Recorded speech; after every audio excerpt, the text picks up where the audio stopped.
So your learners are doing the same thing all the time. So you all got the same prompt, you all came up with different things. Each of you had something different, nobody had the same thing. And if I ask you this tomorrow, you're gonna have a different cube tomorrow, something's gonna change. There's some woo-woo behind this that we won't get into today, but the reason I like to discuss it is the education and creativity part of it. So keep that in mind today. We're gonna try to break down some barriers, think outside of the box, think outside of the cube, and have fun today. Thank you.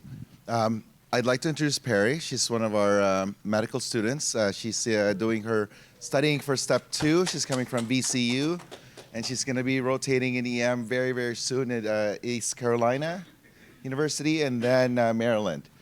We have 2 more guests that joined us. Do you want to introduce yourself? All right, a couple of SIM now. Hey, I'm Kelly, one of the Emory Medical Toxicology fellows. I love it. We have 2 toxicologists in the room. Yeah, really. All right, so now let's have the first main show. Perfect. Welcome, everybody. We're excited to have such a great group with us today. Carrie and Sarah and I are going to get us warmed up by talking about every educator's favorite subject, which is feedback. So our objectives today, we got 3 main ones. We want you all to be able to recognize that feedback is complicated, but also that it's really important. We want to let you arrive to some of the feedback best practices, mostly through discussion, but if we have time at the end, we'll kind of hammer those home with some quick hitters. And we want to talk a little bit about the challenges to giving feedback and some strategies that we can use in terms of structured, evidence-based mechanisms that should hopefully make this complicated topic a little bit easier. And when I get us warmed up with a couple videos, I have to thank Dr. Laura Hobson for these because I've stolen them from her talk about feedback. They're both pretty short, but I want you all to take it in, absorb it, and then we're going to talk a little bit about what was well done in these feedback examples and what represents some room for improvement. So here's the first one. If you ever want to get out there to fight dragons, you need to stop all this. What you just pointed to all of me. Yes, that's it. Stop being all of you. What do we think about that one? Can anybody relate to that? That trigger anybody having a similar experience? What was done well about it? It was honest. It was direct. What was that? There was eye contact. It was timely. Yeah. What do you think the main issue was here? Yeah, it's not actionable. What else? It's not specific at all. And it's really kind of insulting him as a person, right? He's like, you literally pointed to all of me. How can I change that? Okay, so that's one example. Here's the other one. I want to watch this whole clip because I love this movie, but in the interest of time, I'll kind of speed it up for us a little bit. Some of you may recognize this.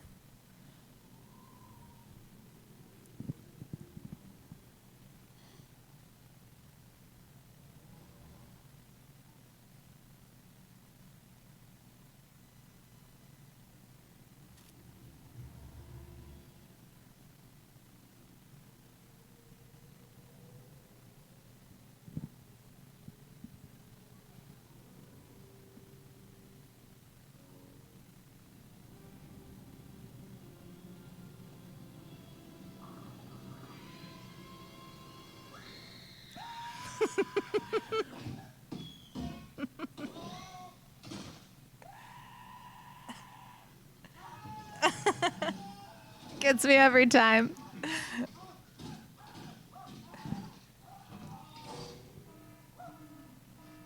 I hope our sim people in the room appreciate this one.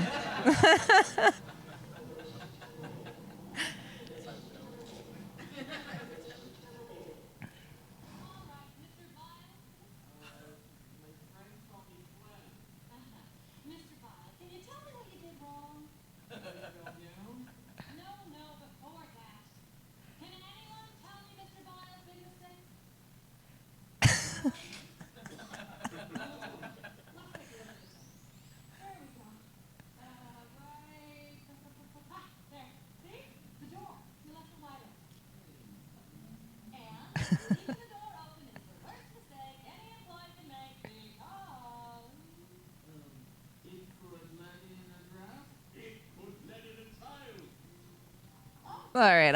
As much as I want to watch the whole clip, I'll stop it there. But this one's a little bit more nuanced. There were actually some things that were done well in this video. What are your reactions?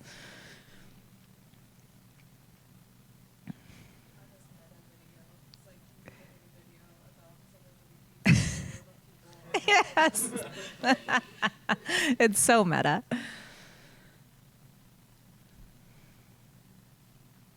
First, oh yeah. Some folks are probably thinking, God, I wish I had that high fidelity sound. Yes. I mean, there's like, they had actual cameras that show like exactly the specific moment, like, hey, this is the thing I need to be back on. Exactly. This was credible, right? It was based on direct observation. They had tape, they had video footage that they could rewind and like point directly to the things that they were saying. So that was actually a really nice thing. What else? Was learner oriented to start, so kind of let space for the learner. Mm-hmm. Get their perspective first to kind of help set the stage for people. Absolutely. It was intended to be a safe space for a learner to practice and learn and fail safely. What else? They discovered that no one needed to think forward to teach, not just Yep. Yeah, all the people that were watching were like, that is a good point. They didn't even necessarily know like what they were looking for. But the woman leading it was fairly specific and, calling out something that was observed. So that was kind of a good thing. Where else might there have been room for improvement in that interaction?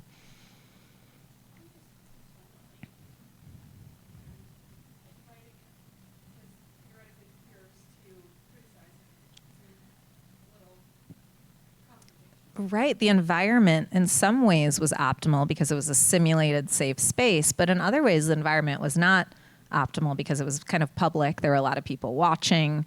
It felt almost humiliating to the learner in a way that might evoke a non-productive emotional reaction when trying to receive feedback. Other reactions? Old school M&M, yeah. Yeah. Yeah, absolutely. Oh, and welcome. We're so happy to have you. We're just kind of warming up with some videos about feedback. No, this room is very hard to find, so we're happy you made it. Tell us where you're from. I'm a residency program director from Tallahassee, Maryland. Awesome. Welcome. We're happy to have you. So yeah, these feedback scenarios are nuanced. There are often things that are done well. There are often areas that are room for improvement, but it's hard. We all know that feedback is so important for our learners to develop. And our learners all tell us that they want feedback. And yet it's really hard to give. Why is that? Why do we think it's so challenging?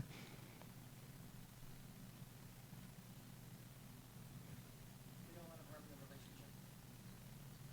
Absolutely. There's a really human element to this that can make it really challenging to, feel comfortable being constructive, not wanting to hurt feelings. What else?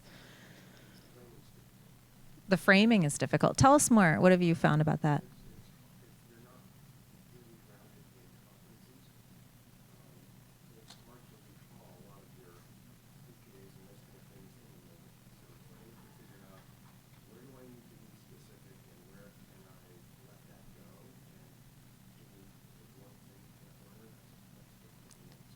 Absolutely. And what makes it so difficult in our moments? We're running these busy emergency departments. We have 1,000 things on our minds. So sometimes just the cognitive load of like, what do I even give feedback on? That's where you see that first video. It's like all of this, change all of this. But, to be effective, you have to almost go into the interaction having something specific you're going to pay attention to, because it can feel overwhelming to even think about what to give feedback on with everything else that we're juggling.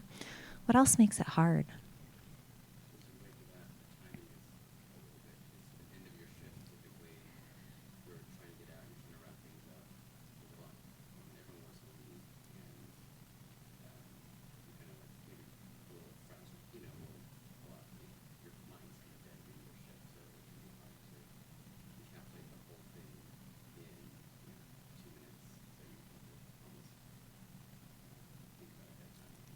That is an amazing point. And a lot of times the feedback best practices that we learn, AKA that feedback should be timely, are in direct conflict with, what we experience about the way our workflow is structured. Like, ideally you're giving feedback at the end of the shift, but also raise your hand if you're like exhausted and fried. And your learners are probably also feeling that way after a lot of the shifts that you work together. So that also makes it really hard.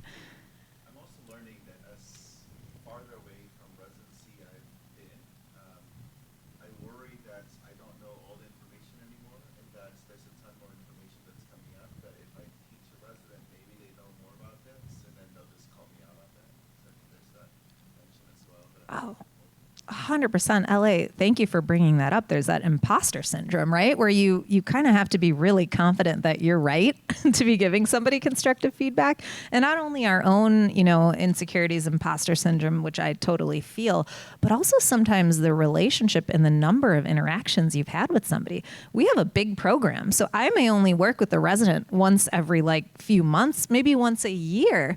And so when something goes awry, I'm asking myself, are they just having an off day? Is something else going on? Did they not get a good night's sleep? Are they on a 7-shift stretch? It's really hard to trust that what you're picking up on is signal and not noise. And I think we all fear that, we all struggle to also be compassionate about what else might be going on that we don't know about when we have these kind of isolated interactions with students and residents. Any other things that make it hard, or you think we've mostly covered the gamut here? Yeah, kind of on the other side of that, I think that there's a little bit of expert bias that goes into this too, because the further out that you get from being in a position of receiving feedback, I think it's easy to forget how it feels to be in a position of being the one receiving the feedback.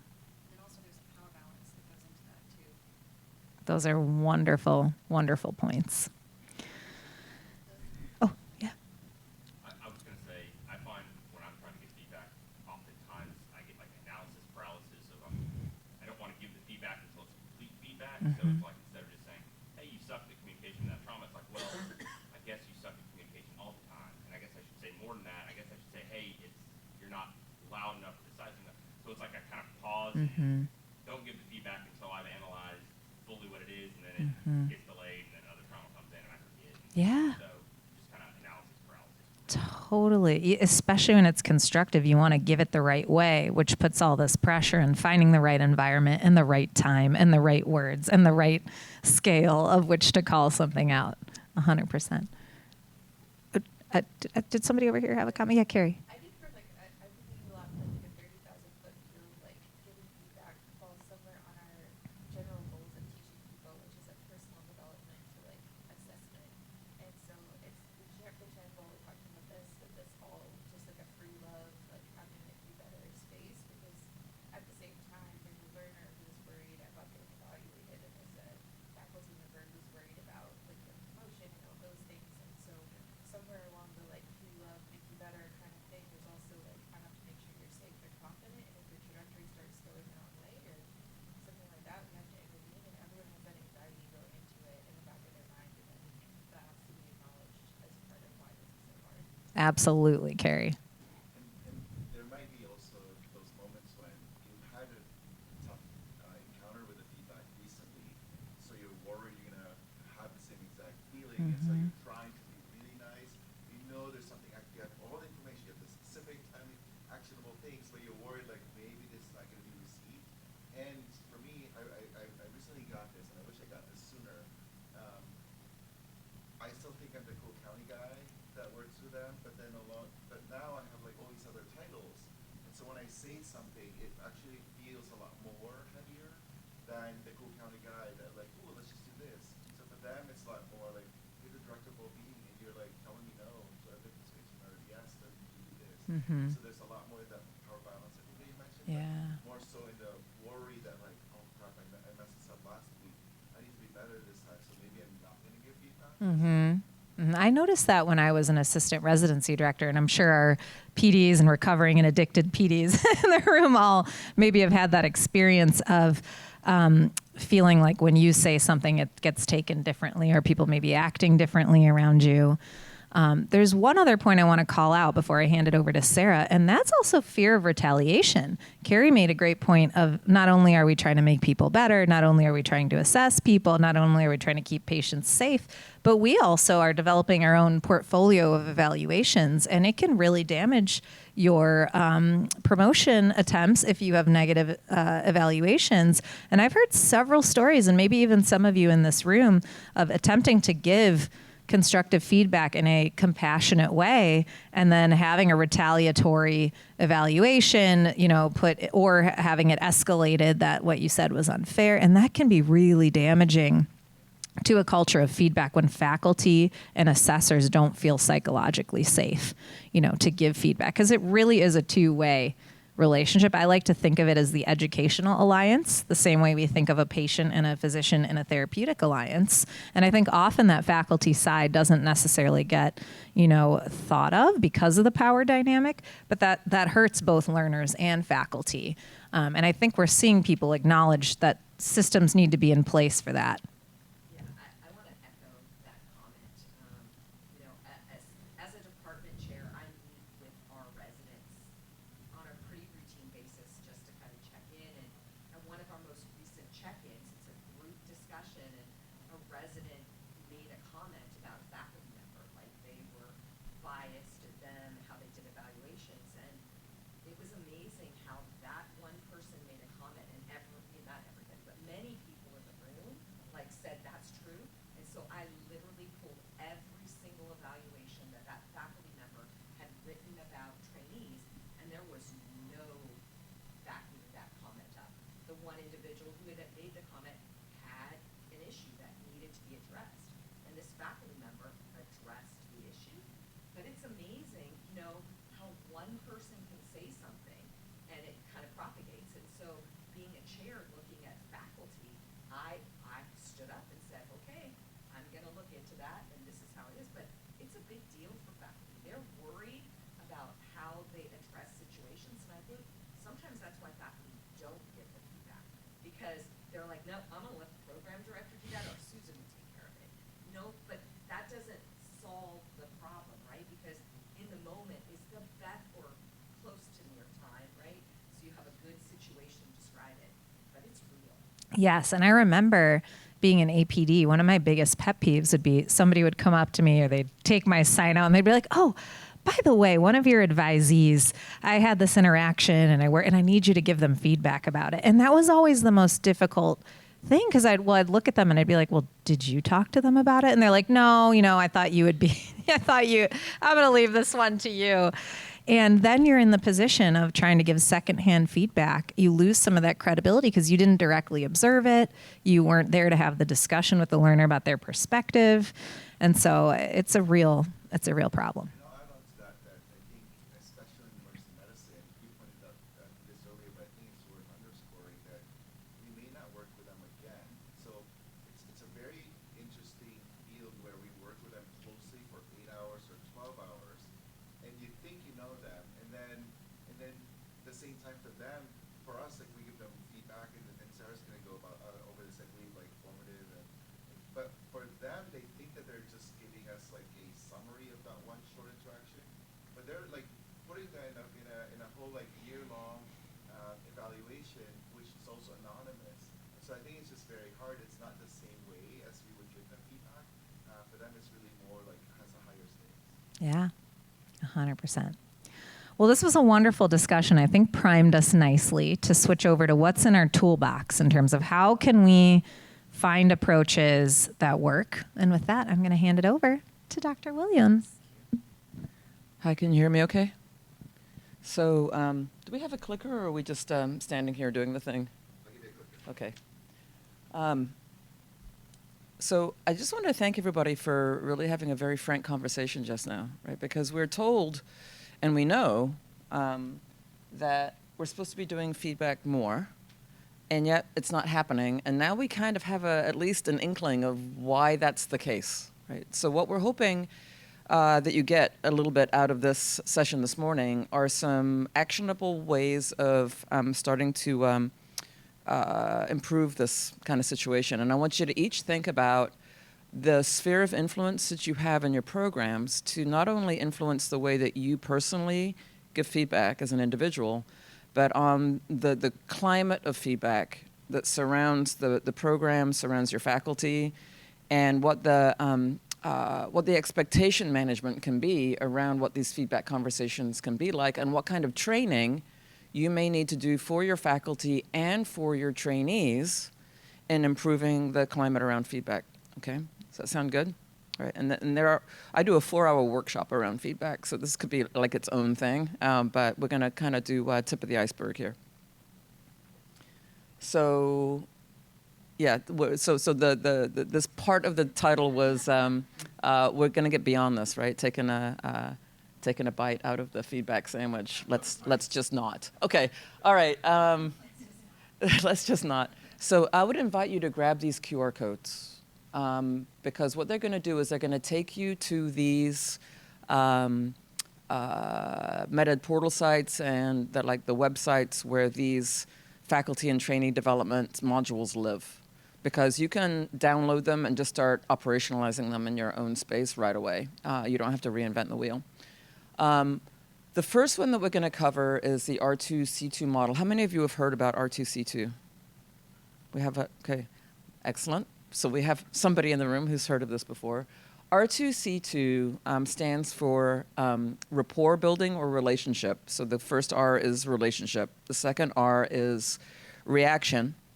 The first C is content. And the fourth C is coaching for change. All right.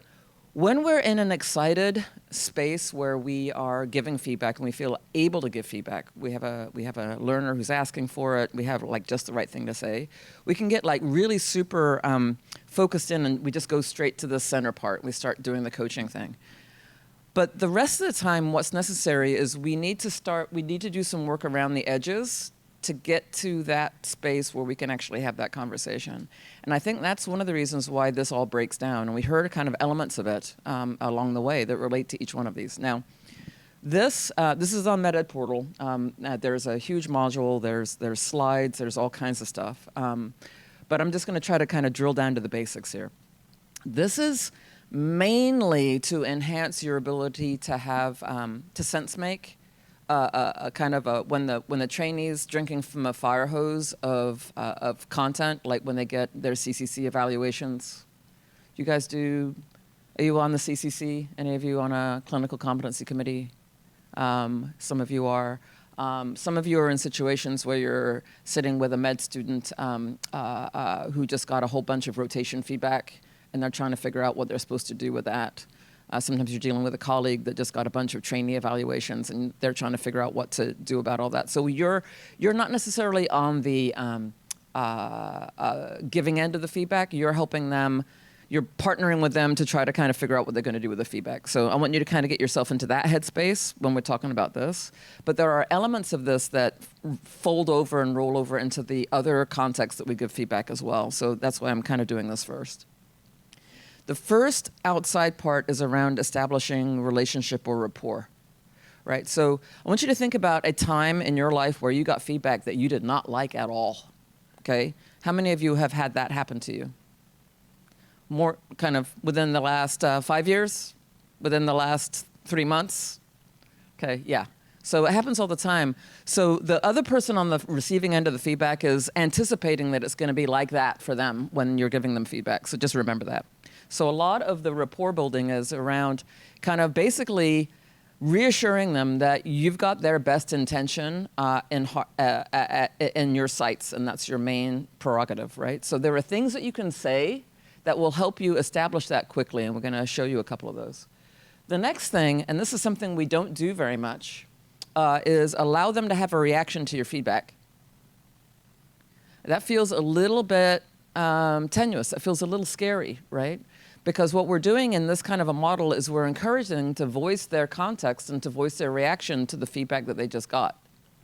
And that may not be a place that we want to go, but what happens when we do that is we get a sense of their context, we get a sense of what's going on in their head, and we get a sense of what's going to land and what's not going to land, right? And so a lot of what we're seeing becomes kind of unpacked for us when we allow them to speak up and to share their context.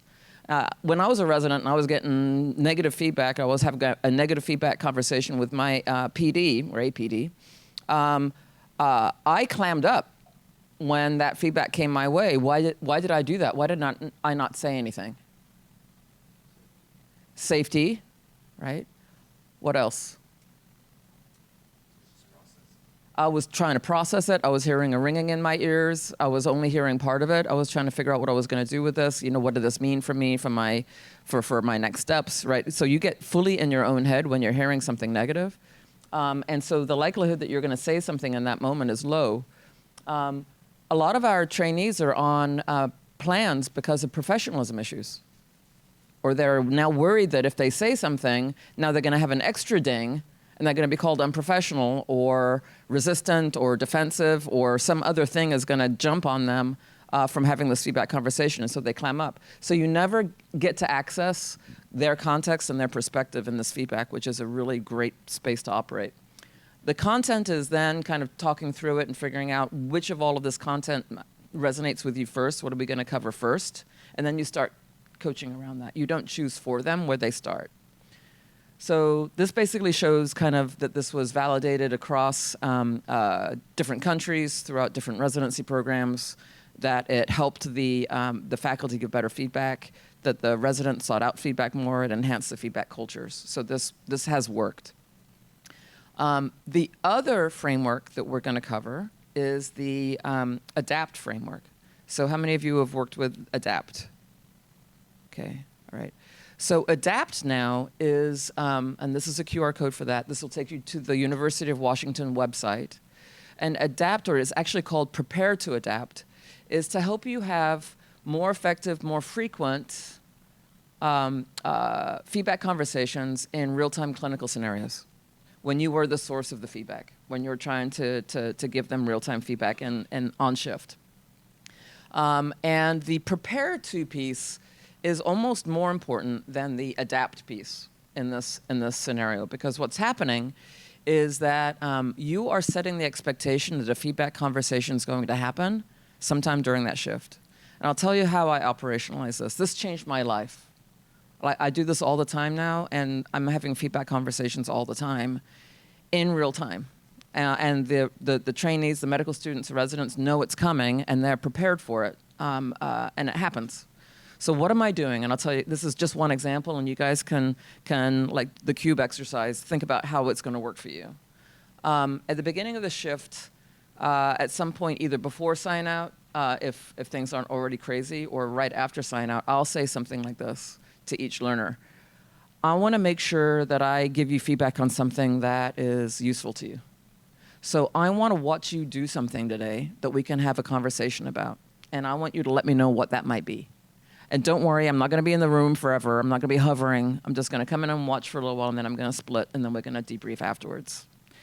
You can tell me whatever that is, right? So, and they may not know what that is right away. Don't expect that they're going to know what that is right away, because most people aren't asked about this kind of thing. But they'll invariably come up with something, right? I want to get better at my trauma recess. I want to get better at reading EKGs. I want to get better at saying no to a patient who I think is seeking opioids. I want to get better at something. And then you go in there and you watch them do that thing. And you hang out in the room long enough to see maybe 3 things that you can have a conversation about, and then you leave. And then you don't wait till the end of the shift to have the feedback conversation. You do it sometime in a gap where let's debrief, let's talk about that, what just happened there, and talk it through. And so you're having the feedback moment in the moment, or closer to the moment. And so how does that feedback conversation happen? At that point, so this part happens up front, and then they do the thing, and you're watching them do the thing. And then you ask them, how do you think that went? And they'll tell you how they thought that went. And sometimes they'll be super specific and hard on themselves already, and you don't really need to add much, right? You can just kind of get into that with them and have a discussion about kind of their personal reflection observations. And then you come up for error on the other side, you ask about clarity, and then you plan next steps on things that they can read and do. Sometimes they will not come up with what they need to come up with in that conversation. Like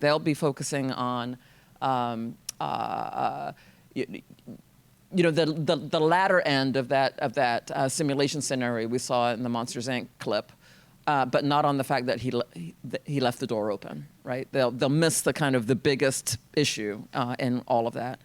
Once you've had a conversation about their own reflection, you have now permission to mention something like, I also noticed that, let's say it's a trauma recess, I also noticed that we didn't get to the FAST exam.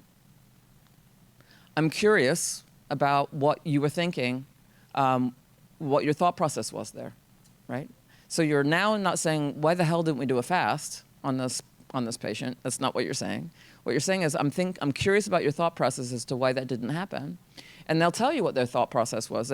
I know that machine's not working, or I know that the resident who's doing that procedures today doesn't know how to do a FAST, and I was going to come and do it later. Like, there can be a kind of getting to their context. There could be a very clear reason why that didn't happen, and you're like, God, I'm glad I didn't just kind of have a conversation that didn't need to happen. Do you follow what I'm saying, right? So focusing on the behavior that you observed, and then having a discussion around kind of what the next steps are, around how they're going to learn more, the plan together part, right? So ask, discuss, ask, plan together. And this shows that they adopted this across their entire program, and they found that the trainees loved it, the faculty loved it, and the frequency of feedback conversations skyrocketed. And so they did a whole faculty development, learner development program at their place, and now this is the way they do feedback. So they're having feedback conversations all the time. On their website, they have a full-on learner and faculty development module that are fast. So you could, for your next academic year, you could start doing this with all of your people. All right, so here are some tips. The last one I'm going to talk to you about is something called Good, Better, How. Good, Better, How. And this was done with a group of general surgeons. So this is improving the feedback climates in surgery, but it kind of can roll over for us as well. Identifying in a conversation something good, having them identify as something that went well for them that day, right? So, and in this case, I pre-rounded on my patients and prepared the list on time. It's like, yes, you did pre-round on your patients, right? Okay, well done, okay. What might you do better, right? Okay, I might review the anatomy before I do the surgery. Oh my God. Yeah, we think we have it bad in the emergency department. And then we get to the how, right? So the how is, to do this, I'll watch a video and read the section on the topic the day before the case.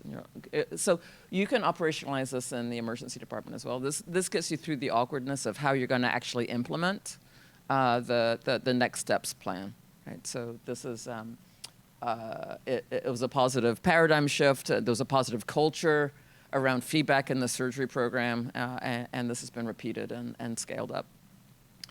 So now, in your handout, we're going to give you a QR code in a little while. It's going to kind of list these three processes, and we're going to give you some cases to start kind of trying to apply some of these things in them that might take you beyond what you usually do. But we're going to start talking about the culture of feedback.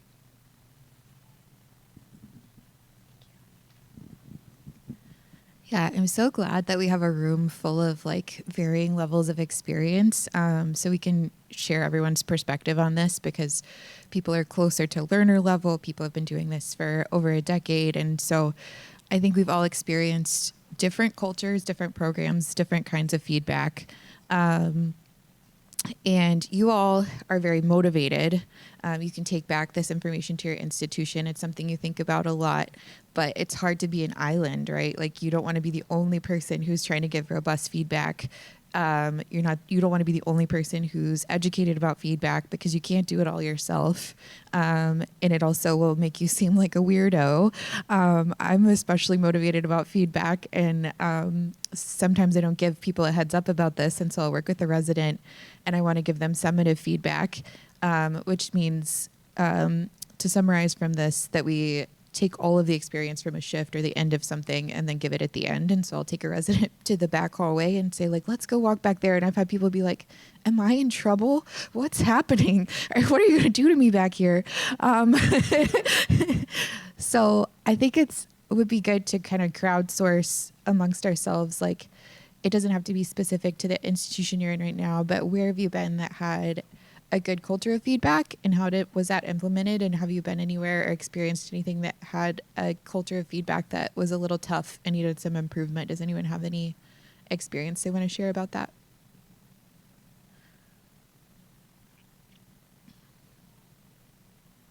I can share. Yeah. My residency program was like a community hospital full of community docs that had to get residents.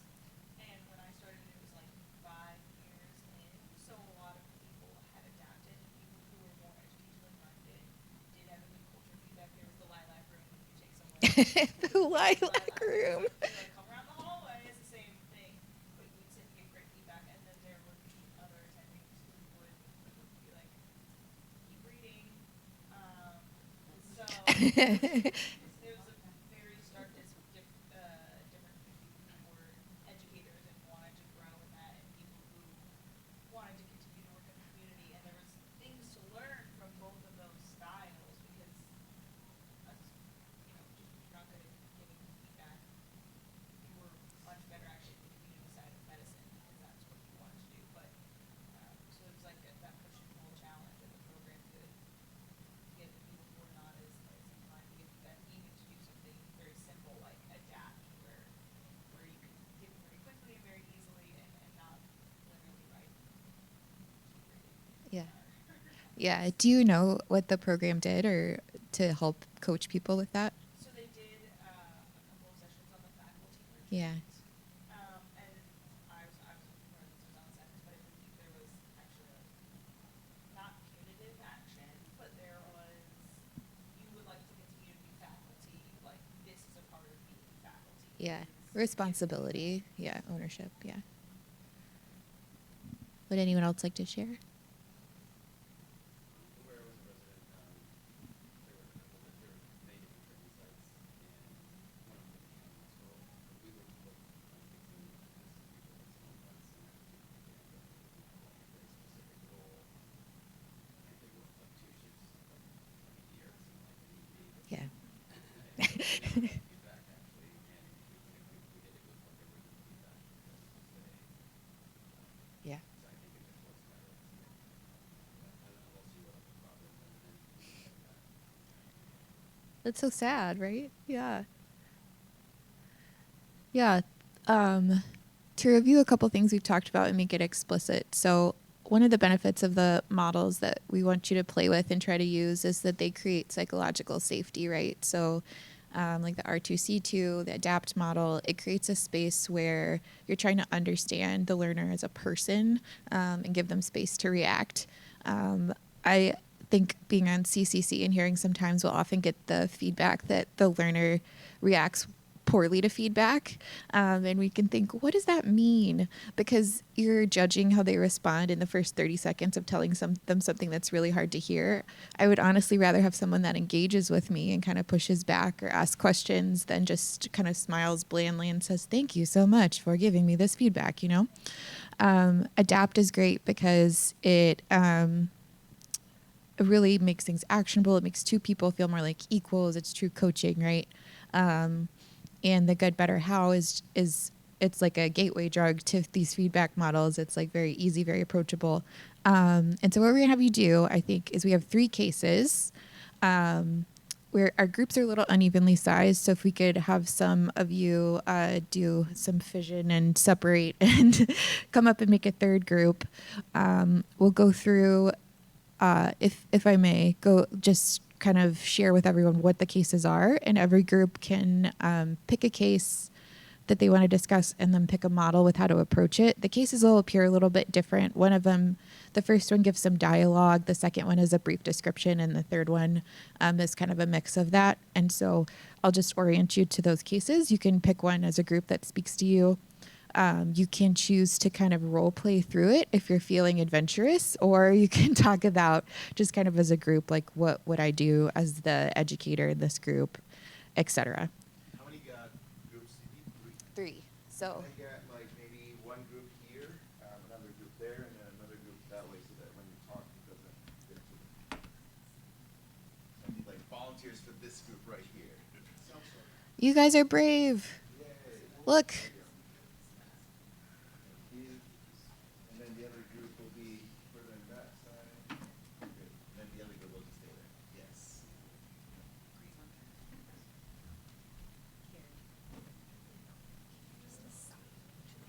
Oh, sure. So all three get discussed. Like we'll do a report Yeah. out, and that way they've all heard about the cases. For That's right. bedside. Yeah. Yeah. Okay. I lied. It's a little bit of a choose your own adventure. But we'll have this group do case 1, we'll have this group do case 2, and we'll have our back group do case 3. If I click on that, will it go there?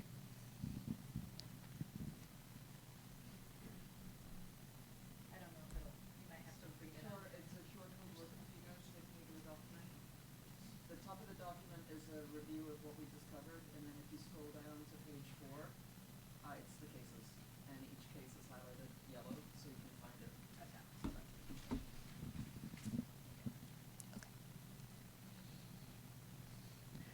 So for our first group, you guys can read through, but this is a case about an intern giving a presentation. And so it goes through kind of the back and forth dialogue.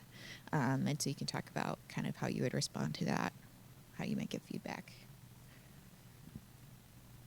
And then did you guys find your case? Okay, case 2, yep.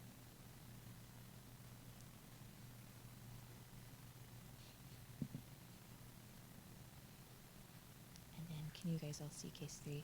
Okay.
All right. We'll take another couple minutes to kind of round out our discussions, and then we'll meet together as a group.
All right, guys. If we could kind of refocus our attention back together. Okay, so the first group, just so the other guys know, I won't read through the whole dialogue, but it's their first case was an intern who's giving a presentation about chest pain and kind of meandering their way through it. So how did you guys feel about that case? What was your response to it? I think we talked about how sometimes it's hard to give, because this was a very difficult starting point. Yeah. There was a lot of things that you felt about could go better. You were concerned maybe an intern wasn't up to the level. So when you have such broad concerns, it's hard to do the individualized feedback mechanisms. So like when you ask, if you're using Adapt, they may not even know what went wrong because it was so far off from what is the expected one. So there's discussion on maybe could better, how would be better, so it's like more pointed. But it was, that's kind of where we were at. That we all actually like the shorter mechanism, the more in the moment Yeah. feedback. But this was more of a global issue. Yeah. And you can. Oh. I was just thinking it could be overwhelming when there's like so many things. Like it's hard to like sometimes narrow down on one actual thing. What's one thing? So You know, like our patients, like what's one thing? What's the emergency they want me to deal with today? Yeah, that intern's a little bit like the poor kid in How to Train Your Dragon at the beginning. Like, how do we get better? So one of my roles is I work with institutional GME and I do a lot of active coaching for residents across the house, so in multiple specialties. And so I'm helping them, and they're on the bubble of they're in remediation, and if they don't make the progress, then they may be terminated. So kind of very high stakes situations. And I use R2C2 all the time in that situation. And while I'm building, kind of, there's a lot of resistance usually at the beginning, but once we start getting into it and we start, and they recognize that I'm their partner in this, and I'm going to help them figure out a path forward in this, we can start having really frank conversations about what needs to happen and how they're getting in their own way. But to even get into that conversation, asking them about kind of what in this content is something that they see as a priority for them, and starting with that one, right? So this gets to this may not be what you see as the big issue, but it's the part in here where they have some engagement, and you start doing a feedback conversation around that thing, and then they start to notice some improvement in that one thing,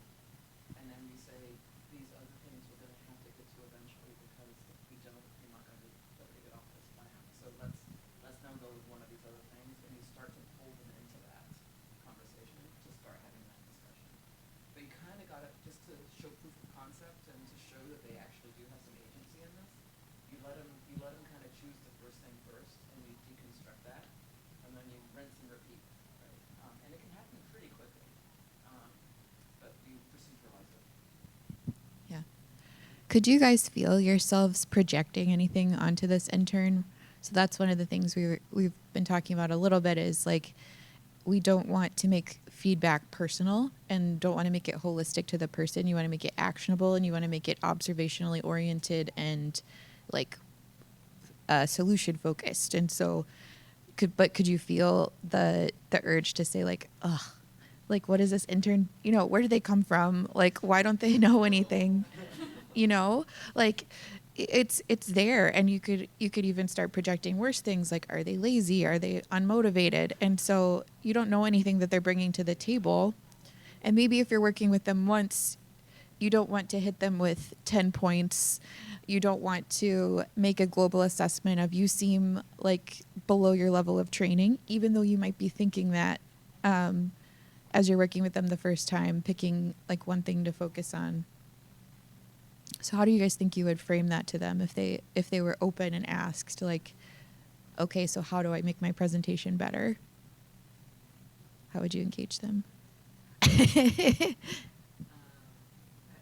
just telling them like what I would do, or what I used to do is like I would take all their presentation and then if they haven't written a note, I would just open a note and write it a little bit more, a little better. Yeah. And have them try again and again and again. But I also like to remind them like we were all in class. Yeah.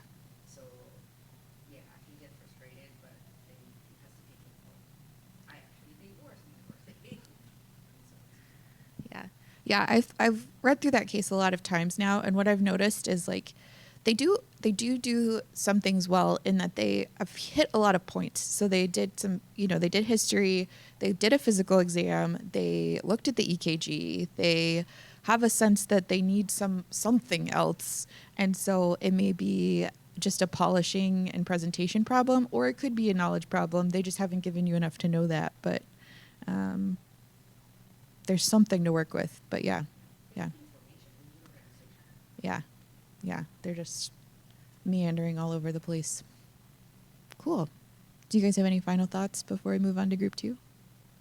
The only other thought I had too is that we kind of talked about how we like to use adapt model just in general. Yeah. I also don't think switching between models in the math setting like that is necessarily a bad thing either. Yeah. Where, like, I've definitely had cases this year where like I tried to kind of use adapt and ask, and there's just such little insight into like how a particular interaction went that they need so much more guidance that it kind of turned to a different Yeah, model. yeah. And, That's like, such a good point. guide a little bit more, and so just kind of not locking into one, but potentially using a multi-source or a multi kind of framework. Yes. To like apply to certain situations might be better, especially like in this case with the described meanderingness. Yes. of this. That's such a good point. Pivot when it's not working, but also you're such a master educator already. You can just whip out a different technique. But yeah, I've heard that too from my like educationally motivated peers that will ask a learner at the beginning of a shift, like, what do you want to work on today? And then they get really despondent when the person's like, I don't know. And then they kind of project onto them like, well, they didn't care about getting better. And I was like, no, you assessed their level of insight and maybe their like personal whatever EPA that is like it's like reflective practice growth, and they don't have, maybe they're not in that space, but it doesn't mean that they don't want to learn anything. So usually in situations like that, I'll share with people like, well, I like to give feedback throughout the shift. That's called formative feedback. And so I might give you some pointers like as things happen, and I just want you to be prepared for that, just because that's how I like to teach. Yeah.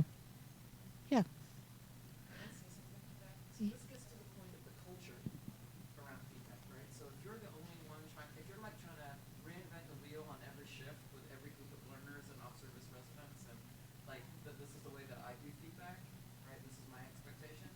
You'll make some headway. I mean, you can make amazing headway just by doing adapt yourself.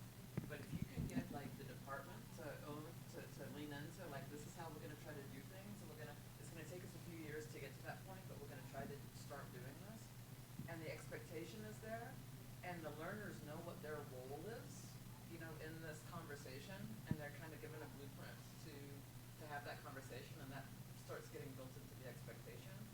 then a lot of the resistance to those conversations starts to go away, right? And that's what these people did in these studies, is they tried to kind of figure out, well, what is our style of feedback going to be? It's just like, how are we going to run traumas, right? Like, the expectation is there, so no matter what you do, everybody's doing ATLS, right? Everybody expects that to happen, and so whoever the people are, they just get into their roles, and it just goes.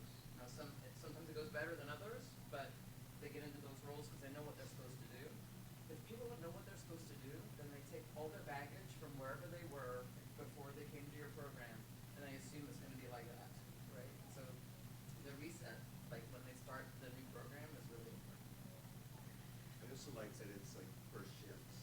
So I learned this from Sarah because I struggle with this, especially earlier as a faculty. I have my own style of teaching, my personality, and my worry was that I trained at the East Coast, and so working in the West Coast was a very big shift for me. And so instead of me trying to really fit into that West Coast culture, Sarah actually taught me, it was like, just tell them how you normally would do it, and ask for, hey, is this something that works for you? Or so you give them a heads up, and also you give them the opportunity to say, hey, and if this doesn't work for you, just let me know, even like halfway through the shift or towards the end, just remind me like, hey, I'm not actually learning from this style. Many people actually then all of a sudden see or hear what I'm saying a lot more openly, as opposed to before there's a lot more resistance because I was just very different compared to the many faculty and the way that they would give feedback. So I want to piggyback on something Sarah said and really ask the audience. I've been doing this for many, many years. I have never been at a program that said, this is how we're giving feedback. And I think that's what I heard you say, like, we're going to use this model. Never. But what I have been is a place saying, it is expected to not only ask for feedback, but you will receive feedback. Like, that's how we're all going to get better, right? We all are going to get better because we agree that none of us are perfect. We live in an environment, in an academic center, that we're going to learn from each other. But I'm curious, has anyone been at a place, as Sarah described, that people said, this is the way we do it here?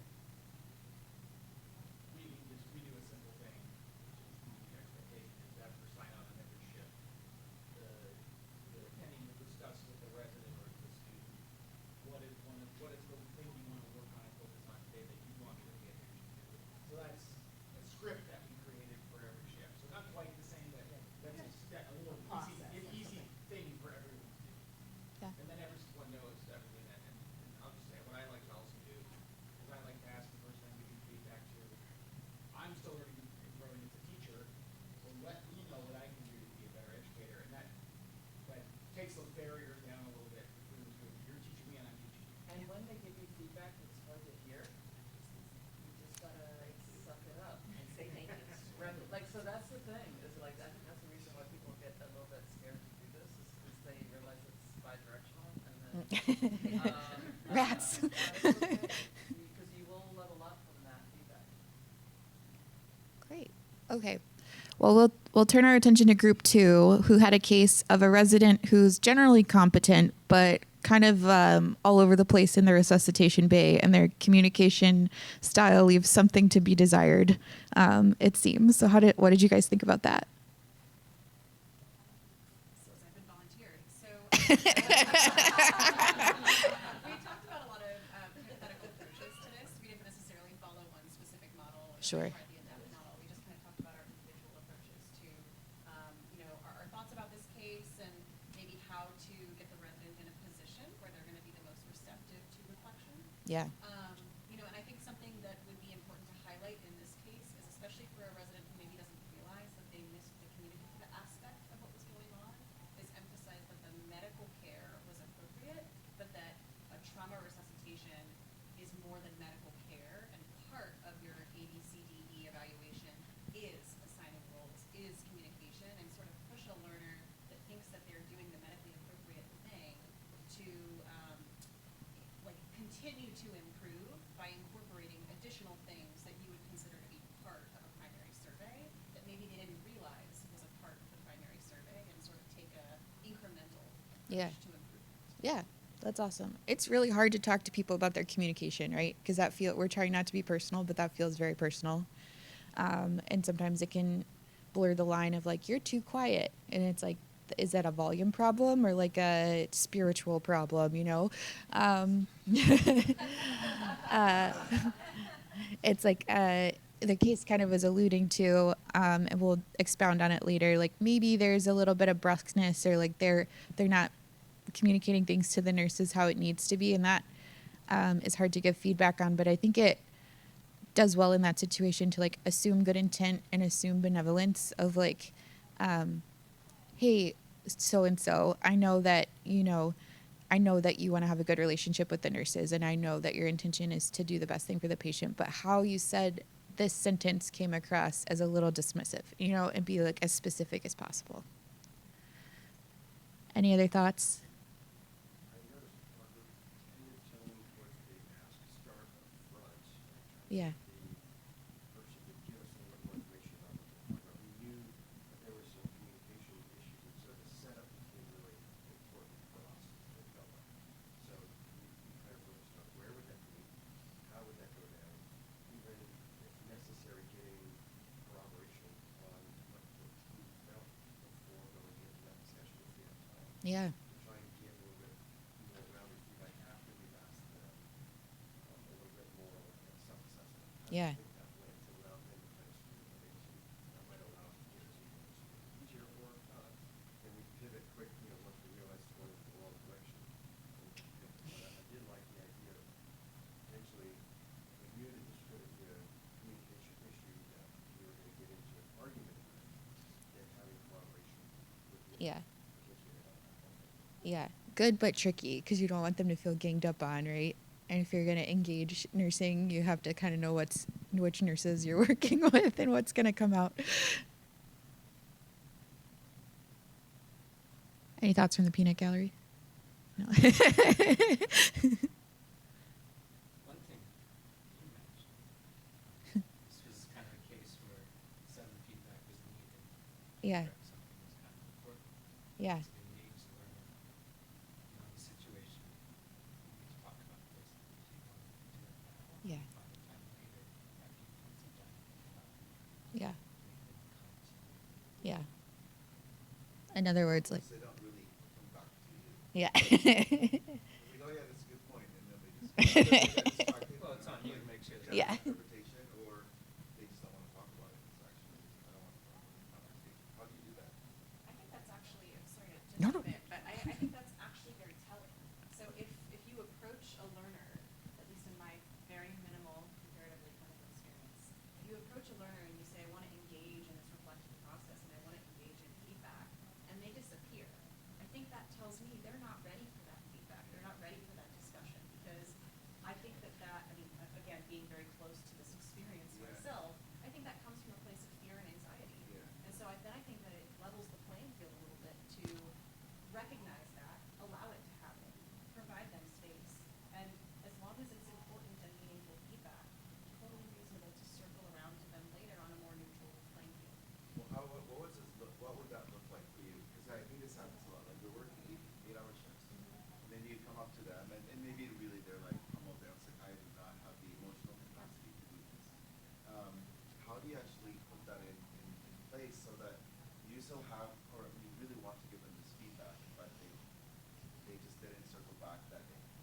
Yeah, I've had a similar situation where I worked with a resident at one of our other clinical sites, and they ghosted, right? They disappeared. Yeah. And I saw them later in a different clinical capacity when they were just sort of sitting, hanging out, eating lunch. Yeah.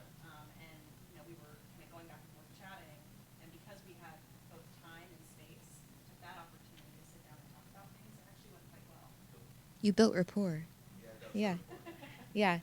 I think though sometimes it's not the best time to talk like right after. Like people need time to process. I know I do sometimes because I'm like, are you kidding? I Yeah. gotta think about it and say how am I gonna, and especially like I'm a chair, like go that power differential. Like I gotta be really careful. Yeah. So I'll say, hey, how about we talk about this shift? Let me know when you have time. I'll buy you a cup of coffee and let's talk about it. Or how about can we meet tomorrow morning or whatever? But setting up a time so there really is a time is, I think, important, because otherwise sometimes it just gets lost. Like you'll remember it, but it's not as impactful to have the discussion necessarily. Yeah. You know,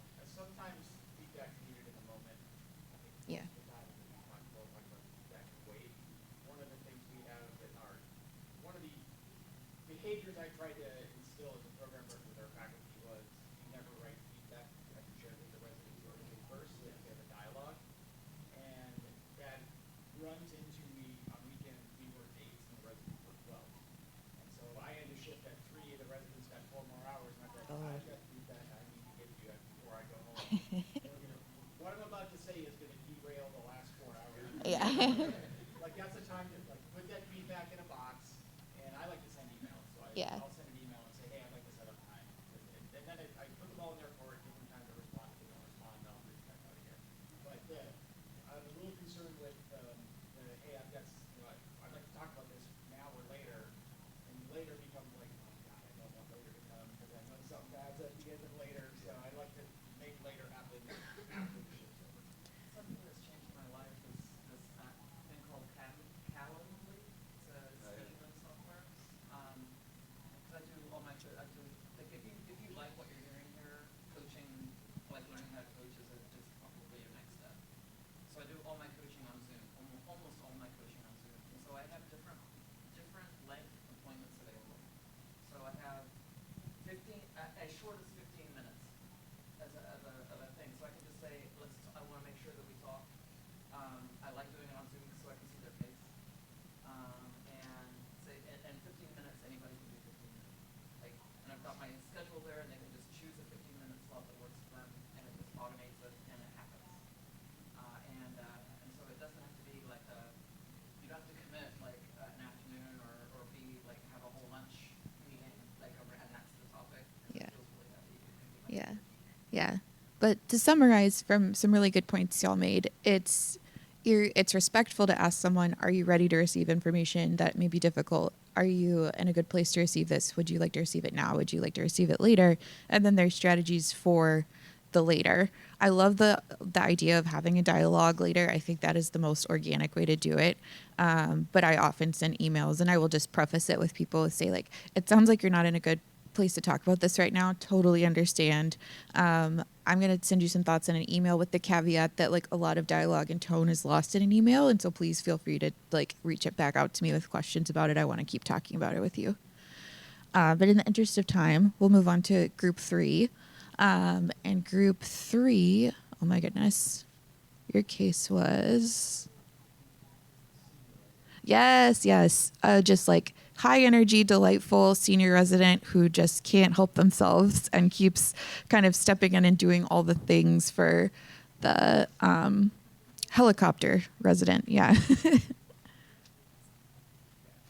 thoughts about it were that it's kind of sounds like that program training that all 3 are really helpful is they're expected to be appreciated to kind of run the department, but also part of confidence in the institute, like a mentor and an educator, regardless of whether they're navigating or the community, you have to have some level of teaching that's kind of expected at that level anyways. And even if you're going to the room, you're overseeing PPs, nurses, whatnot, you have to be interacting with residents and whatnot. So I think kind of bringing in like the adapt kind of mentality and models, especially if you're hearing from the junior learners saying, hey, we're not getting these opportunities, when you feel like they're just not participating as much because you have this helicopter that does it. Seeing if you can try to set up, maybe a couple interactions where you kind of sit in and listen to see how the senior resident oversees the junior learners present the plans, and see if they interject and kind of like play into the junior mess up like their experience essentially.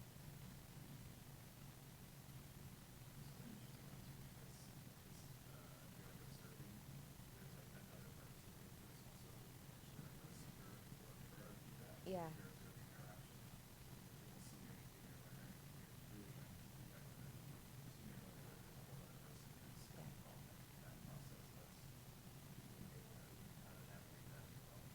Yeah. How would you?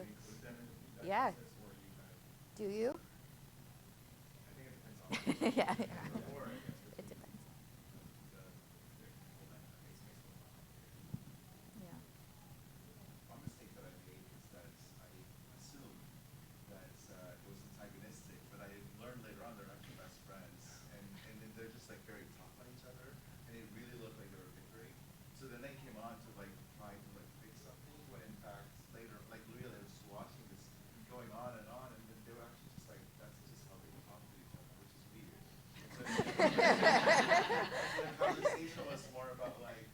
I love this dynamic for the two of you, but just know that like other people are watching. Everybody's like uncomfortable watching. That's incredible. Assumptions are good to think about in this case too, because I feel like you can be tempted to say like, why, this is one where I would especially want to hear from the senior resident, like why they're doing this. Like, do you feel like you can't trust interns in general, or this intern? Is it a trust thing? Do you even realize you're doing this? Like, they may have zero insight into the fact that they are really heavy-handed. And I've had peers that are like that too. Like they have no idea that the junior learners think that they're like doing way too much. Yeah, I don't want to get too much into how it, like, if they didn't receive that feedback well, but is there any other feedback or advice you would give them?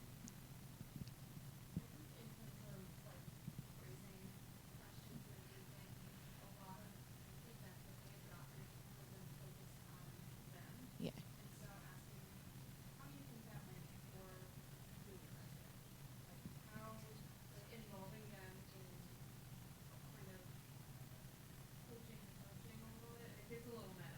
Yeah.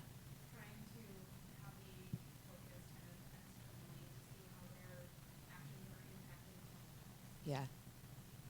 That's a good place to start, for sure.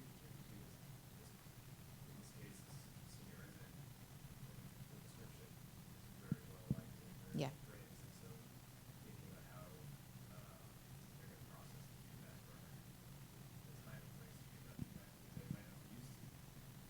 Yeah, they're like, yeah, they're like, I'm a shining star, and you are crazy. Yeah.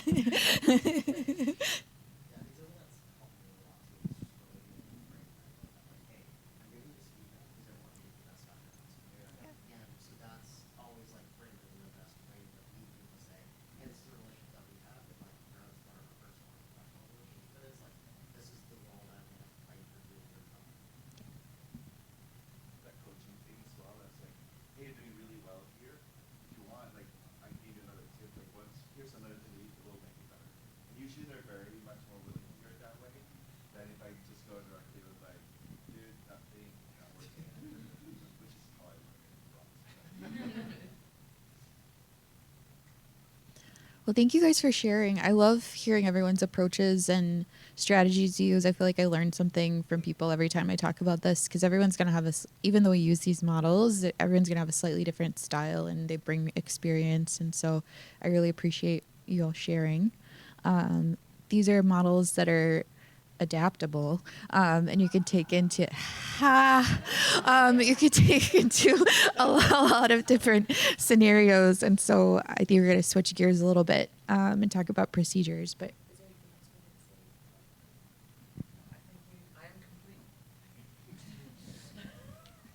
I just loved hearing the wisdom from the room.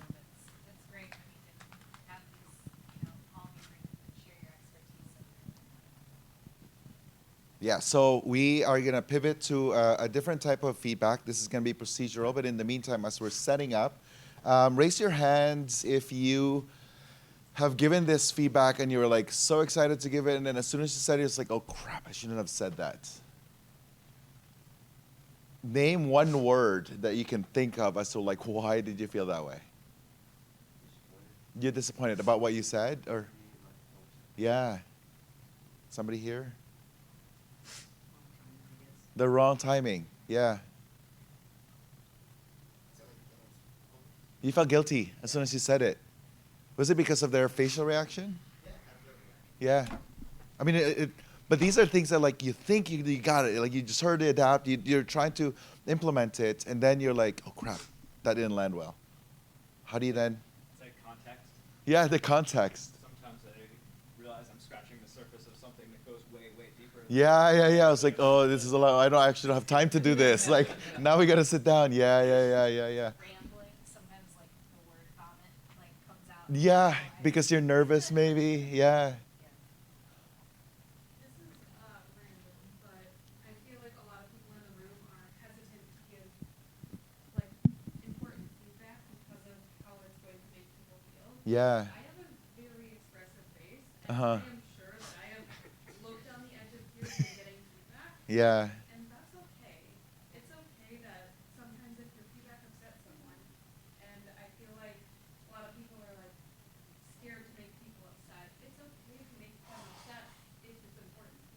Yeah. And I feel like just because they look like they're about to cry or they do cry, like some people just feel their emotions a little differently, and it's still okay. So I I- just wanted to like encourage people that if you make someone cry, it's not the end of the world. Some people just are more prone to that than others. I think what you've heard here is that we have different, clearly each of us have had experiences where well-meaning, we think that it's well-timed and it just lands differently or off, and maybe they'll cry, maybe they don't cry, maybe they don't even like give you a reaction that they heard you.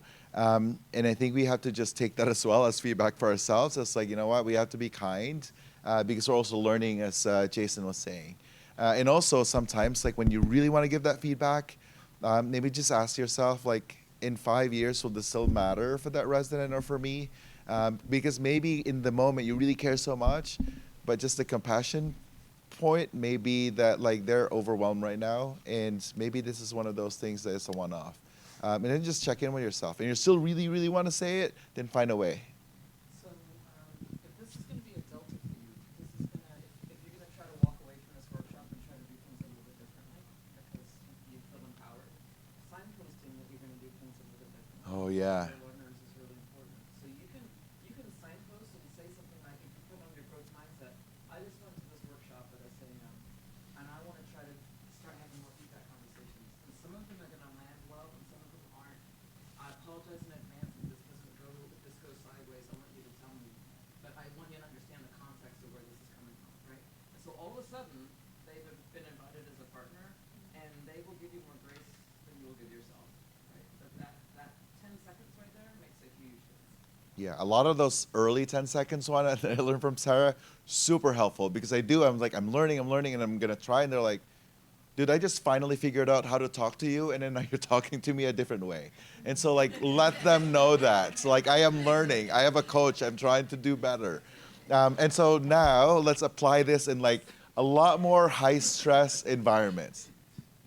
Yeah, so we'll go into procedural feedback, and this is going to be more of like an interview process. I don't know how to actually frame. I'll use that one since I'm going to have to sit down. So we're going to just go through dialogue on this procedure as we go through it in real time. And if I can get this back group, if you guys don't mind coming back up front, just so you can more clearly see, there's some finer details to see on this video. So this is obviously going to be a real case. This is an airway case that I did maybe 5 years ago now. So this is one of my, at the time, senior residents. He is a fourth year. He's graduating 2 months after this occurs. So this is right at the end of his training. And we get an unresponsive unknown substance overdose. This woman gets numerous doses of Narcan with no real resolution in her symptoms. She's got sonorous respirations. We put her on BiPAP she's hypoxic, so we put her on BiPAP with a rate and hope we can maybe stave things off until we can get her to recover from whatever it is she overdosed with. She's a doe, don't know any history on her. And she doesn't do well on BiPAP and starts desaturating despite having a rate plugged into her BiPAP. She's not narcosed. She's still breathing on her own. So we're a little unclear and decide that we need to manage her airway. And hilarious hijinks ensue. And you're the attending. I'm the attending, yes. Got it. You will see his face.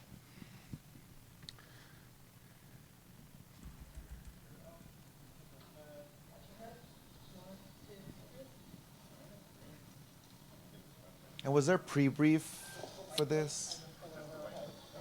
Yes, sir. We planned that we would be doing a bougie intubation, and my resident wanted to do direct laryngoscopy because he wanted to work on his skills with direct laryngoscopy. Normally we would do video, and we thought we had a little buffer for direct, so we went ahead with direct laryngoscopy. And just to set this up a little bit, the direct here is that he's looking direct, but you're able to see what he's seeing. Correct. And you'll see that shortly. Desaturating already? Well, it's got that waveform, but she's not going to let you mess around. See, she's tacky to 146. So this is my view, not his view.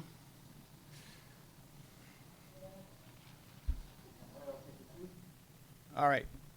Now, what do you see in that trachea? Got it. Specifically, right there. It doesn't show up great on this screen. What's that?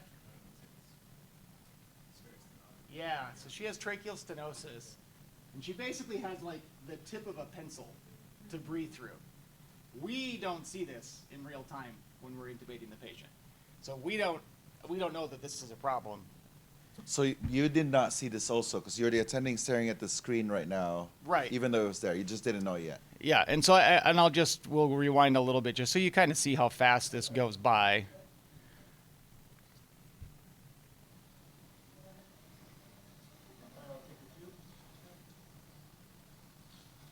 So it's really in view for like 2 seconds or so.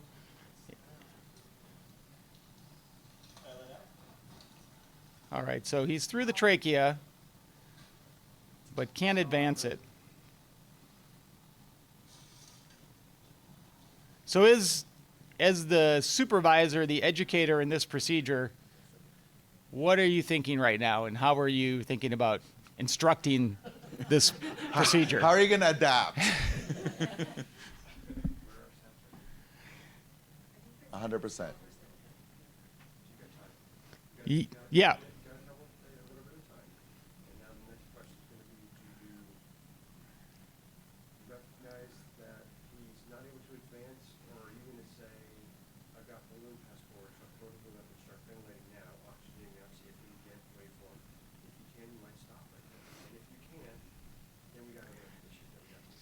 So before you play that, who is very nervous right now just watching this?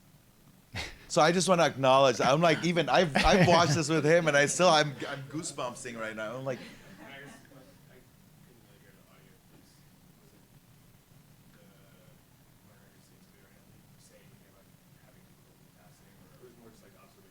he didn't verbalize he's very it quiet at this point. Yeah. And then I'll say, and we're going to follow this discussing cognitive load a little bit. So cognitive load is your ability to recognize the environment around you. And at some point in situations like this, almost everybody will become cognitively overloaded, and you'll start to miss little things. And one of the things I missed in this procedure was how much pressure he was putting on that endotracheal tube, and didn't appreciate, like, if you're pushing that hard on an ET tube in a trachea, it's not going anywhere, and there's something wrong. And so I didn't recognize that in the moment. And the reason why I also asked, like, if anybody else is getting nervous, is that what do you think happens when you're getting nervous? Your heart rate goes really high, right? Which means that your focus is also not going to be as clear. Imagine you're running on a treadmill. You'll notice, like, you run on a treadmill, like, and once your heart rate goes up a certain level, you actually start having tunnel vision. The military folks sees this, like, athletes see this, right? And so you'll notice, like, if they're really calmer, what they do is they'll slow down their breathing. They'll talk slower. And so I just want you to key in on that as well, because right now, my heart rate is like really fast, just staring at this. So then it's not really about my learner learning right now. It's about, like, what am I going to do to take over this case? And that is a very common thing, I think, for faculty to deal with when we're dealing with patients like this. So go ahead, Jason. Yeah, and I'll add to that, you lose your ability to use System 2, and you also lose fine motor control. So as educators in procedures, very often we're like, why in the hell can you not just manipulate that tube, that needle, whatever it is, to get it into the vein or through the trachea? And it's like, because they've lost their fine motor. All they have are their delts and their tris and their bis. So all their movements look like this. And so you got to get them back into that low heart rate. I mean, the patient's heart rate was 140. His heart rate, maybe he was 140, but a lot of times in these situations, the learner's heart rate's faster than the patient's heart rate. It's like that needle epilepsy that happens. It's really because our heart rate is so fast, and you need to just slow that down a little bit. But how do you do that in the moment? Yeah, and we'll talk about that when this is all over here. So we'll continue with this procedure. So watch that ET tube. So now I'm trying to get him to corkscrew it in. And does he know corkscrew? Yeah, so it's a pre-established, so we have an airway curriculum. We have a standard curriculum that the residents go through from intern year on. Aaron Lacey presented it here in a couple of different scenarios during this course. That wasn't a part of his formal training, but it was something that we commonly practice. So, and just thinking like he's hung up on something, we can't visualize it. Let's do a corkscrew, see if we can get the bevel of the tube off of whatever he's hung up on. So he corkscrews, and then just look. again, I don't appreciate just how much pressure he's putting on this tube. Because you're looking at the screen. I mean, yeah, if you look at her trachea externally, you can see it getting elevated out of her neck when he's pushing on it. So now I guess I was wrong. We weren't bougie first. We were regular first. So he goes to bougie. He immediately recognizes he gets handed the bougie backwards. LA likes the bougie backwards. I like the straight end because why compromise another tip? It's like a dart. So again, had we known the actual problem, we should have recognized that. We would have recognized that the bougie isn't helping us here. The bougie is getting through the trachea is not the problem. So the bougie's not going to make a difference.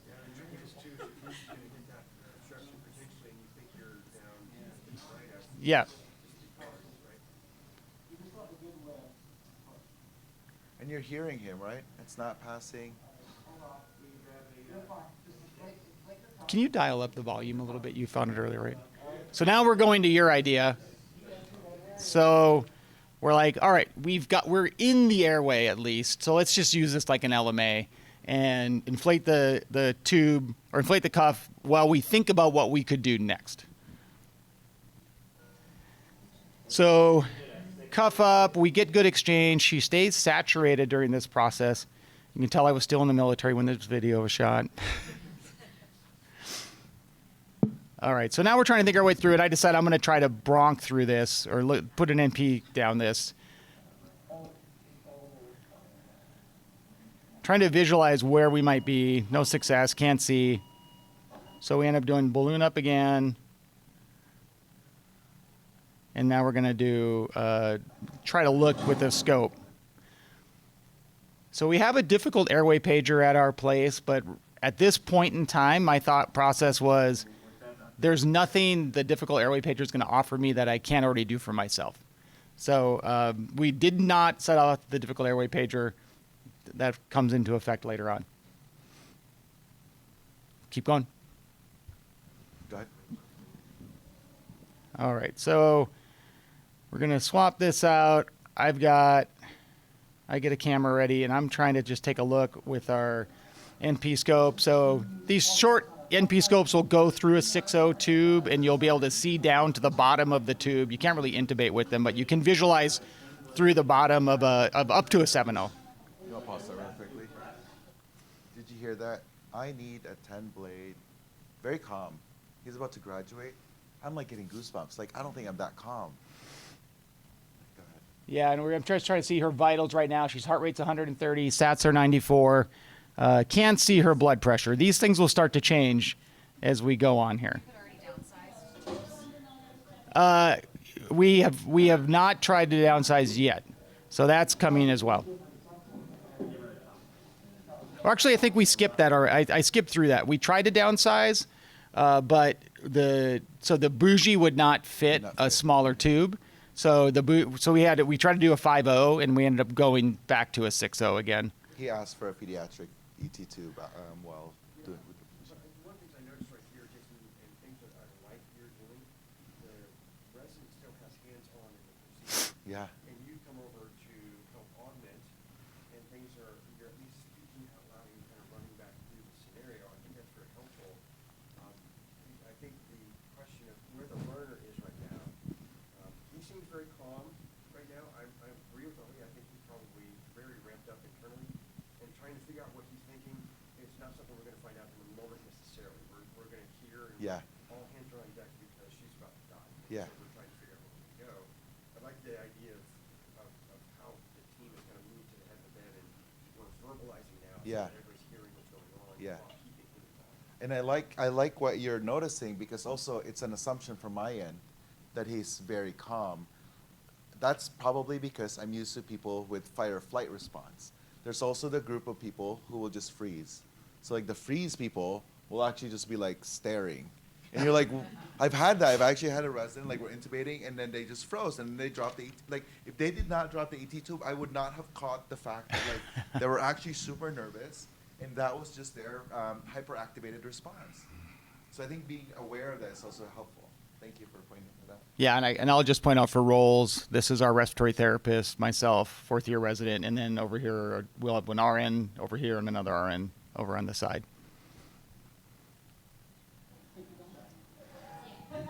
So you won't. We're trying to get a look with the scope. Somebody's like dissipating energy. So you can see the scope going in.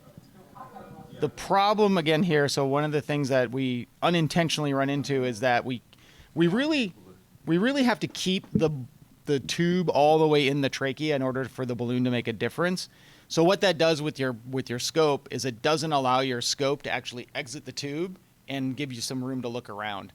And so the scope immediately comes out into the stenotic area, and I don't recognize that all I see is tissue. I don't really recognize the stenosis at this point either.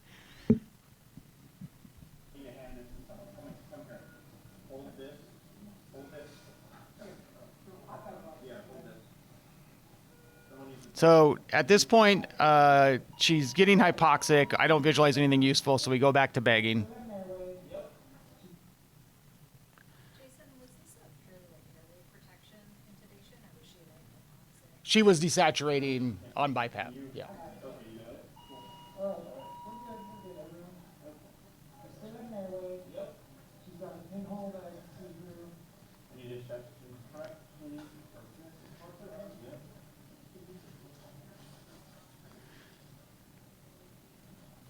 All right, so my resident at one point asked for the 10 blade, and we're going to move forward with the crike because we obviously can't pass anything otherwise. How did you know the level of stenosis would be amenable for that? I didn't know she had stenosis yet. I mean, I saw a pinhole, but I didn't really know the cause, whether it was just traumatic or, she was desaturating because of, at this point, because I think of all of the trauma we are causing her airway. And so we really didn't know the root cause of this yet.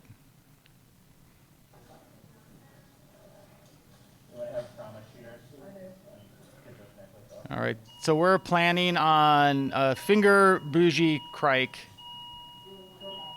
And this is a medical student filming this. Also, steady hand. I would be like. The one med students, if you ever have them record anything for you, they're never as forceful in a crowd as you want them to be. But he did a really good job, all things considered. In our institution, when any patient coming to our emergency department, they waive rights to be documented and recorded for educational purposes. So that's how we get away with this. If you're trying to use this for publication or like monetary purposes, that doesn't count, but education counts. So he's measuring like 3 times, which is fine, and this is the first time he's ever done this. Yeah, fair, good point.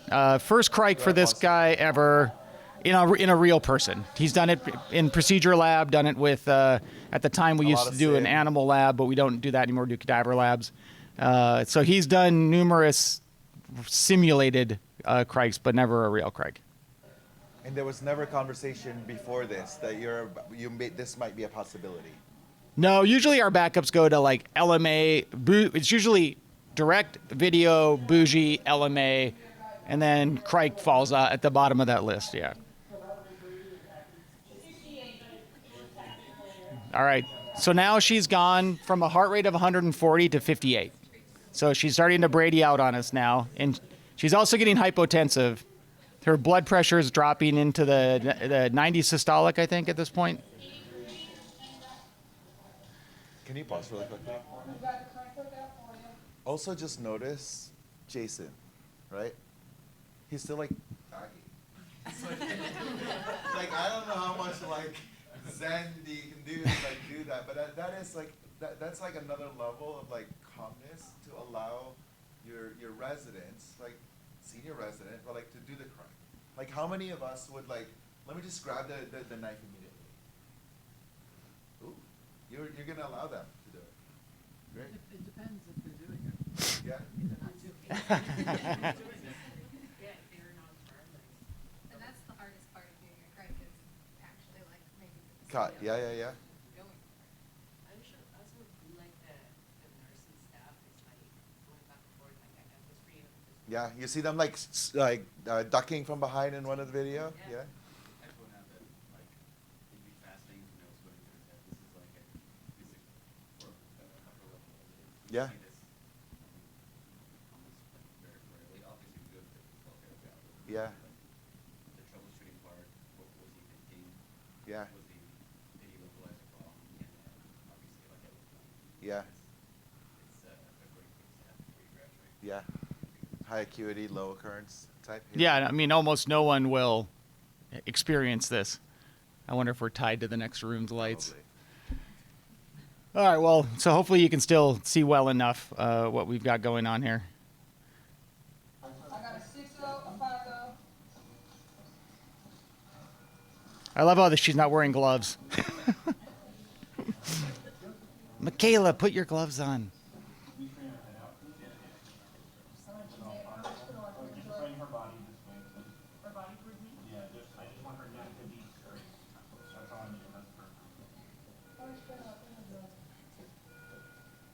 So that's his estimated cricoid membrane. You can see his finger actually shake there. 100 of Neo is in for the So you see she's 71 over 51 now. She's getting neo. And you can see her heart rate. She's not 140 anymore. Yeah, you can definitely see some tremors right there. Yeah. So we'll talk Remember about the some fine motor recovery skills. techniques. Yeah, And now this is a common thing you'll see when we use cric hooks. You see that cric hook in the field. So we're going to go bougie, but we do want the cric hook in the end.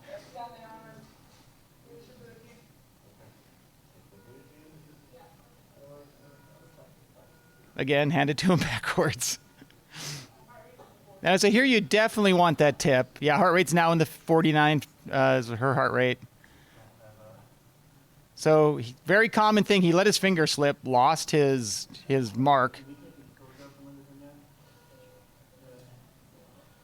Michaela, put on gloves. I'll also just point out that there's no like real big masks, and you're bagging from above, and as soon as you cut that, there's blood everywhere here. Yeah, no face shields were involved in the intubation of this patient. All right, and you can see on the video, she's got some blood in her airway now from the cric. So here's where you'll see this commonly in, when he gets handed the cric hook, he gets handed it with with the foam on it still. They all have a little foam cover. Then the nurse pokes herself trying to take it off. So, this is a procedure most of these people don't ever take part in, or maybe they do it once in a blue moon. So these little things can make a difference.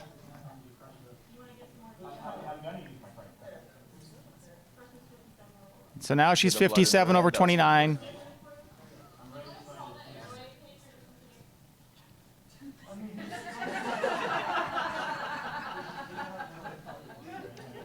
So the laughter drowned out the fact that I said, yeah, go ahead.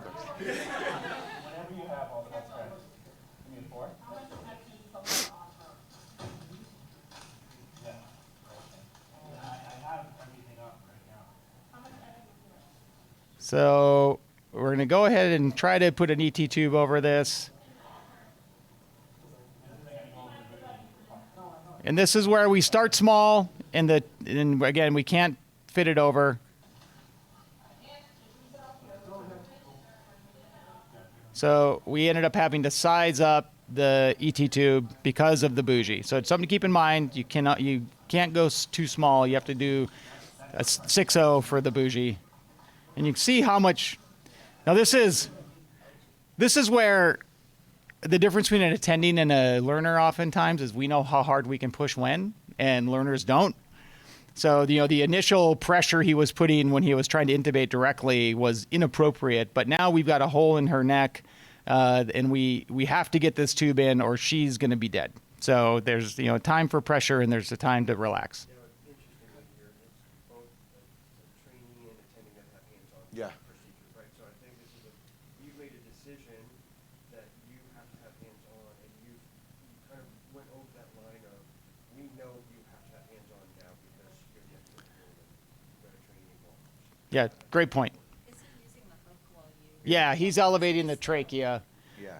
And the reason I took over where she's getting hypotensive, she's bradycardic, and his initial attempt, he's unable to advance the tube. So I'm like, all right, I'm going to give it a feel and see what we're dealing with. some of us may have taken this over a long time ago, but again, like the restraint is like, it's impressive. So in the process of this, extending his incision, he lacerated her external jugular. And so you'll see little wisps of large volume, no, not little wisps, big, short wisps of large volumes of blood. All it takes is a fingertip and it's under control.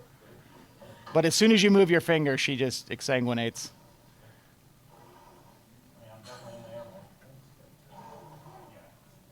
I like the reassurance. I'm definitely in the airway. Airway is still not intact.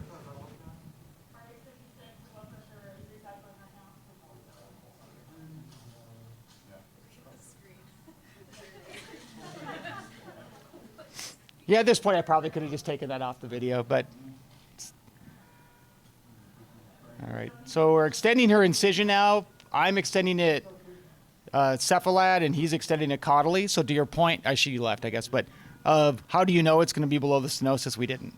So I'm just like, we're cutting her neck until we get a hole big enough to put something through. So we popped through right there.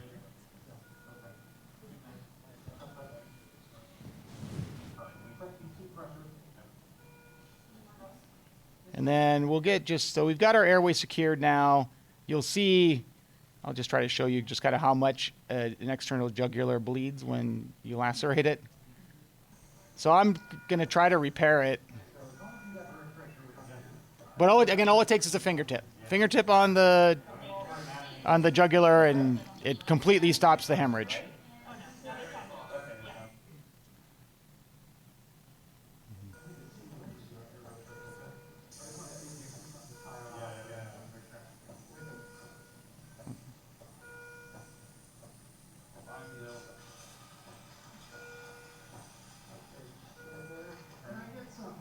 Sorry, I just want to get this visualization, and then we'll pause for reflection.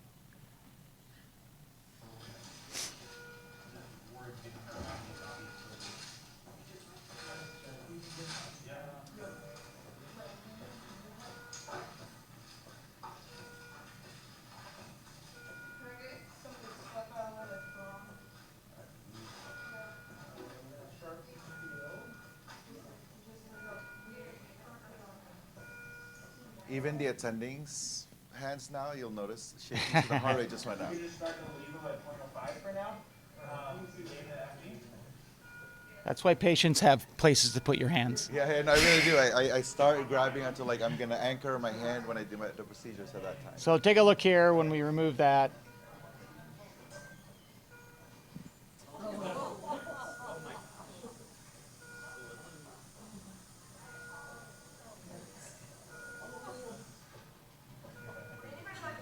Fair enough. Did you hear that? Would anybody like a mask? So she's bleeding a lot. So then, at this point, general surgery shows up for the airway pager, and he holds pressure and is like, well, we can try to repair this. And he basically goes through the same process I went through, and then finally ENT shows up. And then ENT, they're able to ligate it. And once I watched what they did, it was really like, oh, I can do that. You just had to learn where to hold pressure and recall some old anatomy. But at the end of it, we got her name, found out that she had known tracheal stenosis. ENT had been trying to trach her forever, and she kept refusing to get trached. And they told us, you guys did exactly what we would have done in this situation, commended my resident for a great job. To LA's point, he's like, you need to tell your resident, remember that airway? We're teaching with it. You did a phenomenal job, so I'm going to do that today. And then our reward for all of this was we got written up by one of our nurses for not activating the difficult airway pager in a timely fashion, to which our QI team was like, you guys did great. And ENT had no notes. So in the end, she got what she needed. The patient did well. But it was a really challenging teaching in the moment, allowing how far do you allow someone to go before you step across the line. And, I think one of the things LA and I were talking about with this is so I'll confess that airway is my passion, and I've been teaching airway for 25 years. It's the skill that I enjoy the most in the emergency department. If this would have been some other procedure, potentially I wouldn't have been this calm. I wouldn't have allowed my learner to go that deep. before I started rescuing them. It's your comfort level that really allows that. And you'll see that in our younger faculty here probably feel that it's like, I don't want my learner to go as far as they would like to go sometimes because I'm not sure of my ability to rescue them. And for more senior people, you'll get that sometimes too, because you haven't done one of these procedures in a long time, because you're protected by this like blanket of residents beneath you. And so knowing how far you can let a learner go is an important part of this. Please. Sorry, I'm thinking of this from a different lens, and the issue about having this airway, escape valve, or, you could call someone out. We teach, institutions have that, you always say do that. What was the decision about not calling them away on that? I'm just curious. To me, it was they generally just add chaos to the room, and I felt comfortable with my ability to manage it in the moment. And really, it was I'm on a hemorrhaging, and I was like, I know I'm gonna need help repairing this laceration. And to that end, another attending would have activated that pager like that, and they wouldn't. Another attending might, as soon as they had any issue, they would have activated the pager. The reason I'm asking that question is I thought that's how you were going to answer it, because that's your area of expertise. Yeah. You're really comfortable. But realize our trainees get cues from faculty, and they're not going to be as good as you are. Yeah. Their outcome, like if you weren't there, what would have happened? Yeah. And so I think we have to think about those things, right? And if we choose to do it differently, like he did, and thank goodness this person did well. Talking through that with the learners, like, look, if you were here by yourself, you should have called an airway emergency this point. And the reason we went longer is because, as you know, this is my area of expertise, and I was ready to help you. Because you don't want people to get a false sense that they could do that. Like, that's a mess. Mm-hmm. Like, you were fabulous. Like, I was like, you go. Yeah. Like, you should be working through it, but that's not, To that end too, I think that's gonna propagate through the group chats and all the other stuff. Yeah. Catch did cry and Jason there, and everything was great, and this is what we should expect, and there might be other attendings that won't allow me to go that way. Yeah. And then there's gonna be a lot of angst amongst the trainees of, well, they didn't let me do it. Yeah. Jason, it would have been, and so there's this whole kind of, it's going back to setting the scene of Yeah. the debrief. I think there becomes really critical to kind of set expectations. Yeah. Yeah, that's great. So there's another thing that came to mind here. Yesterday for the journal AEM ENT, we did like the top 10 articles from 2025. And one of them was emotionally related feedback.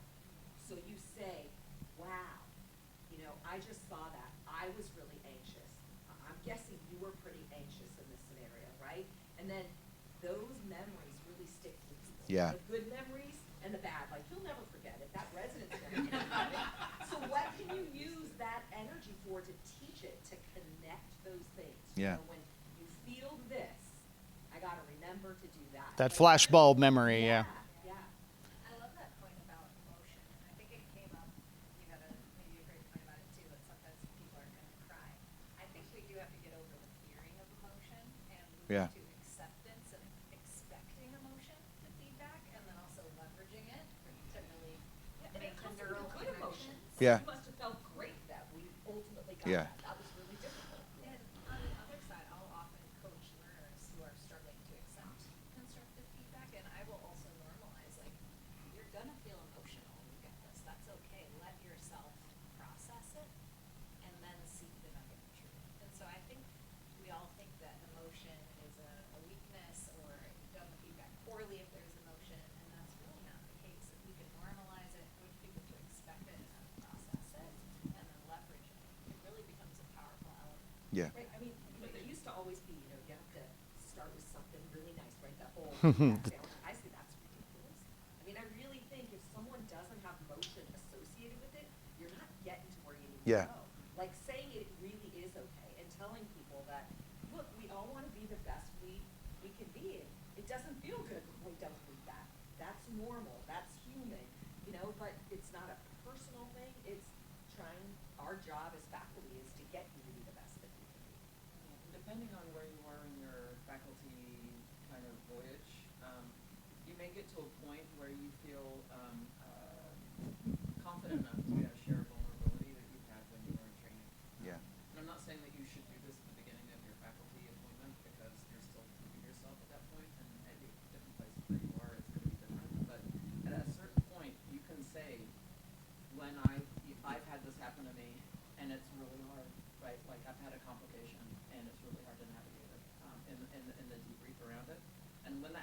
I was junior faculty and I was talking to a mentor of mine and I was trying to kind of figure out how I was going to process. When they told me that had happened to them and you're not doing enough of these, you haven't practiced emergency medicine long enough, or if you haven't had a bad outcome or a complication.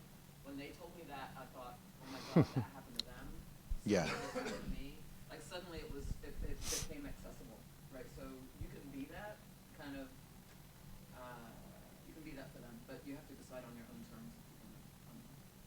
To piggyback on the emotions as well, it doesn't always have to be like, oh, I was scared. It could be the great thing. So I remember this one resident, we just finished the thoracotomy. The patient actually, we went to the OR with the patient, and on the way back, as we were walking, he was so tough on himself. He was like, oh man, I could have done this, I should have done this. And he went through the shoulda, coulda, woulda, and I was like, hey, dude, can we just pause? Because I'm getting goosebumps everywhere. Like, this is what it feels like to save a life. Huh? What's that? He said you get a lot of goosebumps. I really actually, I do take a moment every time I get goosebumps and I acknowledge it, because I think that it's the energy of truth. It reminds me that I'm actually totally in the moment. And so when I told him that, I said, whenever you feel this, I hope you remember that this is what it feels like to save a life, because otherwise we go back to the shift, we're going to see the next patient, and we just forgot that we did something really remarkable. So I love the identifying of the emotions and to be reminded of how cool it is that we get to do this for our work as well. So it's not always just the tough ones. It can be really the good ones as well. Yeah, and that's the way we ended this when kind of everything had calmed down. I told the residents, like, in the hands of a lot of other doctors, this lady would be dead today. Yeah. And because you were there and Yeah. I was there to help, she's alive still. Yeah. And that was very interesting and are very, very meaningful. Yeah. I do want to say a couple things on the procedural aspects and who should, are you setting up unreal expectations? So we do have an obstacle to this at WashU, is that, it usually is around nasal intubation. So again, an area that nasal intubations are like the most fun I have in the emergency department. I'm someone who will intubate everybody myself and not call ENT to come help. And our structure is such that if we call ENT to be there at the bedside, it's their procedure to take. And so what happens is you have people who aren't really competent to do an independent nasal intubation on a really challenging airway, who choose to because they don't want the resident's procedure to be stolen by our consultant. And it sets up this atmosphere of, I'm either going to be the cowboy so that I can give the resident the procedure, or I'm going to be the coward who then gives all these away. And it really impacts patient safety. And I can't get ENT or couldn't, it's not my problem anymore, but to be like, we're going to come down to the bedside and be there if you need us, as opposed to just take it away. Yeah. And so that does set up a real problem in the culture of some of our emergency departments. Yeah. One flip side. It's a second year ENT resident who then, if they show up, it's their procedure. And so, many, or if not most of our attendings, they've done more of the nasal intubations than the second year resident. But and only if their senior resident comes down. So they've originally made this deal. If the senior resident comes down, the senior resident can teach our resident. But the senior resident is always in the operating room. They never come down for consults. So it was like a false promise, it's a false hope they gave us in that scenario. Yeah. But I would say it is worth pushing on, because your difficult airway case was making me think of one of mine recently, where same kind of thing. This patient had a bleeding, ginormous tongue, and we were pretty sure we could get it, but then the tongue kept getting bigger, was like getting in the way. We were like, oh, shit. And it was actually really nice. The ENT resident came down. Yeah. We knew that this might go sideways, but we also knew that like the culture at our institution is different. Like we happened to get a particularly good one, and they were like, just let me know. Like she was literally sitting there, hovering with the scalpel, and had we pointed to her, she would have been like, sure, I'll happily cut. But it actually gave us the freedom to take one more look, take one more chance, because she was already ready to go. It was taken care of, and we actually were able to get it from above on the last sort of hairy attempt with the crashing sats. It was like, oh, this was really nice. Like this is the way the teamwork is supposed to work, and I think hopefully somebody got everybody got something slightly different out of that interaction of like, hey, this is the way it can really work nicely. That's when there's discussions that Yeah. I mean, when I arrived at Penn State, like, everybody came in and took over the airway. Yeah. No. We have to teach our residents that. And now, anesthesia might come down and state, because we have a medical airway and a surgical airway, we're worried. And, they'll stand next to us and they'll take our, thing. But that took years to get there.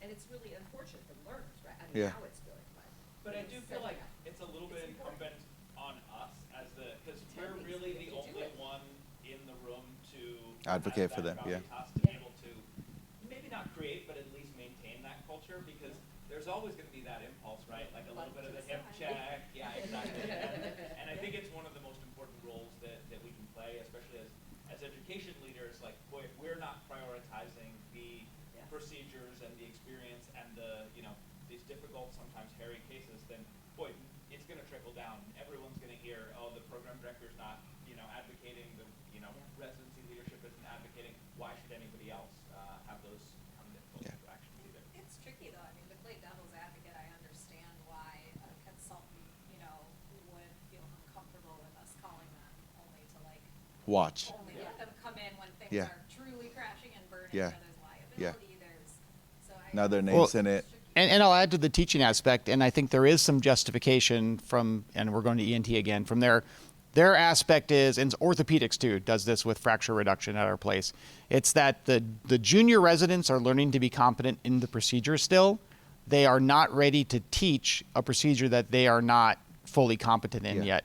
And I think as teachers, we'd all agree that that's a reasonable way to approach this. So there is some reason behind it that I can't disagree with. One thing that I'll add as another scenario, this happened to me 3 weeks ago, is that we anticipated a difficult airway. I was very comfortable with the procedure. I'm like, I'll walk you through it. My resident was just not in the right headspace. They were just like freaking out. There were just too much going on. And they said, why don't we just do a difficult airway? I was like, I need you to learn this. And they were very clear. They were like, I cannot. And it's like, okay, we called it difficult airway. Because I could have done it, right? But I think it would have actually been a lot more traumatic for that person to be like, I just told you I don't want to do this. So like in their mind, they needed somebody to just kind of take over. And I knew that that was not the time for me to teach them that procedure in the moment because there's going to be a ton of blood. And sure enough, ENT came in, and then we did it. I actually did it with anesthesia. And more so than I was like, all right, well then I need you to focus on the resuscitation, the hemodynamics as we manage this. Because I think that if I had been like 5 years ago, I'd have been like, no, that's fine, I'll do it. I think the learning from that resident would have been a lot different, and I wouldn't have been able to salvage that afterwards. So after that, we were able to talk it through. I was like, okay, well, I understand why you were worried. This is still a skill I need you to learn by the time you graduate. Can we figure out another way of managing this versus just like your go-to in the future, just calling somebody? What if that was a learner in that last couple months? Yeah, again, that's a very tough thing, and I think that's one of the things that we would then recommend. Like, all right, well, I guess we need to do more sim, right? I'm going to use this actually for another thing we're doing right now. It's I'm old enough that I came in like before the era of ultrasound guided lines, and I fell in love with the subclavian line. It just became my favorite thing. So I'm one of like 2 attendings in our place that does subclavians. Yeah, I'm one of 2 as well in ours. And we are creating an initiative, a culture change initiative on trying to get faculty to do subclavian education for our residents. And it's a whole process because 70% of them trained in an era of ultrasound guided IJs. So they've never learned how to do subclavians. My residents even now, as we're trying to push this, maybe they do 2 or 4 in a 4-year residency program. And it's only because they happen to score a shift with one of us. And so we're trying to go through this whole culture change of teaching ultrasound guided subclavians. And it's an interesting process to have to teach your teachers a procedure that they never got comfortable with before they graduated, and then get them to a level where they're willing to teach other people how to do it. Yeah. Do you want to go through some characters here real quick? Yes. All right. So we decided last year we liked framing education with characters from The Pit. So if you haven't seen The Pit, you're going to get a few character spoilers here. What's that? Oh, we were thinking after this, maybe do a little bio break. Yeah. After your All right, and actually, we'll go to this video just in honor, or this picture in honor of your airway. This is a intubation we had several years ago now, but this was a guy who we didn't really know what. Oops, I thought I had a picture that wasn't covered, but this is a guy who ended up having a hypoglycemic seizure, bit his lingual artery, and just blew his tongue up like a balloon, and ended up being a nasotracheal intubation that was hairy but successful in the long run. I'll just go to here. So let's just talk about this process a little bit in the framing of characters from the pit. Who's seen the pit? Who knows these characters? Okay, so this is Dr. Robbie, Dr. Ravinovich, seasoned, confident, competent. Do you want to talk about approaching this from the perspective of Dr. Robbie, this airway? Yeah, so I think if I was Dr. Robbie, I'll be like, just telling them like, do your thing, and get ready. And I think just being able to just stand there and hover. You'll see him in several shows that he keeps on hovering a lot. And then he actually, one of the things that he does well is that he start mentioning things like, oh yeah, Dr. blah, blah, blah. Like, what else should we do? So he reinforces things in the back end. But I think the one thing that we also want to highlight here is that like his emotions kind of get in the way in some of the situations. So in this case, I think it's just be aware that maybe if you're hyperactivated, figure out ways to then decrease that. And I think, yeah, some of the weaknesses of Dr. Robbie is he doesn't always recognize what his learners aren't ready for yet. Yeah. He wants them to be able to perform at his level regardless of what their level is. So I think that's an important framing. Very high expectations. So this is Dr. Langdon. So Dr. Langdon's, well, the spoiler alert, if you haven't watched the end of season 1, he has a substance use problem, and he comes back into the emergency department lacking confidence because he's been away for a while. And he's the senior And resident. he's a senior, yeah. He's a senior resident. And also there's a context here that he's probably worried that everybody else is judging him. So thoughts on how we would encourage this competent physician to be comfortable expressing his competence. And you're not Dr. Robbie, because clearly they have some drama. Yeah, they have history, yeah. Have we had experience with that competent resident? Competent but lacking confidence. Yeah. And I'll actually say this resident that did this airway, that was him 2-3 years before that. He was a really anxious resident who came to our program with 3 of his colleagues from WashU. So we matched 4 guys from WashU, and 2 of them were total rock stars, and the other 2 were solid. And he just never felt like he was as good as they were, and it always affected his self-esteem. I think you gotta tell them that you believe in them. Yeah. You know, tell the nurses when they turn to you to defer back to them. Yes. So that they are looked at as a Yeah. leader, and that you are standing behind them because you trust them and believe in them. Yeah, like leveling up. So there's other cues that I do as well. Like I literally stand behind them. I see this a lot with our female residents, for instance, and the patients are like looking at me, or the family is looking at me, and they're not looking at the resident. So I go behind the resident, and so they're really like looking at the resident, and the resident just answers because I don't need to like, yeah. They got to look through the resident. Exactly, they have to like, and it's still the resident. Yeah. Yeah, and I think that's, and for, again, our younger faculty, I think that's a really important aspect that Susan brought up is when the nurse comes to you for orders, it's not your patient to make orders for. It's unless your resident's drowning, it's the resident's patient to make decisions for. And that's where med errors happen and things like that, because they don't realize you ordered something and they order it again. You know, Epic catches a lot of those, but not always. We're going to skip a couple of these. We'll talk about... So I forget her name. Santos, yeah.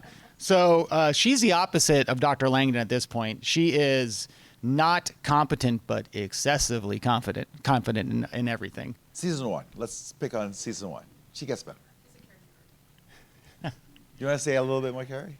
Oh, no, I said she has a character arc. Yeah, exactly. So how do we handle that overconfident learner? But not yet competent. I can do this crike. Why are you not letting me do this crike? I think that literally is one of the things that happens in one of the episodes. Hmm. or just the wrong at the kind of time for being able to keep up with it. Yeah. But also just being able to understand, like, okay, well, let's not actually knock you down Yeah. in a match, but like understand your actual, or assessing your actual knowledge. Other iterations of that of this workshop, we used to teach lumbar punctures, for instance. And one way to assess that without putting them on the spot, because sometimes it sounds like you're grilling them. I'm like, what would you do, right? You just ask them like, all right, let's set up the kit, like an LP kit, for instance. Let's do the unboxing. Just walk me through like what's the difference. Because if they don't even know like the different parts there, I was like, ooh, okay, so I actually need to be there the entire time. Versus, so the unboxing for me is like a very important step for learners that I've never worked with before in any procedure. If they have no idea what the equipment is, it tells me that they may not be as prepared as I think, depending on their caliber. Yeah, and there's the tagline for this is master learning theory. Or mastery of learning theory, and the process is going through the steps to the point of inability to move forward anymore and describing a procedure. And I think nasal intubations are a great airway procedure for this, because almost never are they crash airways that need to be intubated this minute. While you're nebbing up the patient with lidocaine or getting them anesthetized somehow, you can go through this process and you can figure out how far their knowledge actually goes. Then you teach them the tidbits above their knowledge, a couple little bits, because if you teach them 12 things, they remember 0. Yeah. So you teach them the 3 things that they didn't really get right, that they could level up one more level. I think we will. I want to just go through. I put this one on because it's like the who knows this character setup. It's the mom. Yeah, so this is one of the, I forget, she's a med student, I think, in this still. And her mom is like the head of surgery. And so she is failing her mom's expectations because she wants to go into emergency medicine. I like to bring this up because remember that work is not just about the work, it's about the pressures that everybody brings to the environment that day. And, you know, your learner may be struggling, but maybe mom just had a, you know, devastating conversation with her in the emergency department about how she's failing the family in her choice of emergency medicine. Yeah. Do you want to, maybe we should pivot and then do bio break. We'll give you 10 minutes. I know this is like a very long thing. Our goal is to kind of actually end it early for you. So if you can do a 10-minute break, go for a walk, shake all the energies off. We'll do a quick cognitive load theory, and then we'll jump into the next parts about scenarios of how do you work with a senior or a colleague who needs the feedback. Yeah, so we'll do like 5 or 10 minutes of cognitive load after that. We'll go 10:40 back, and you'll know why Homer Simpson is on the screen.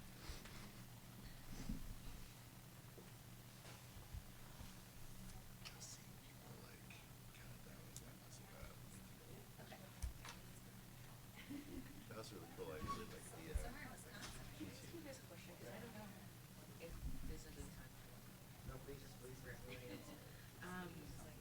But one of the things that I'm like,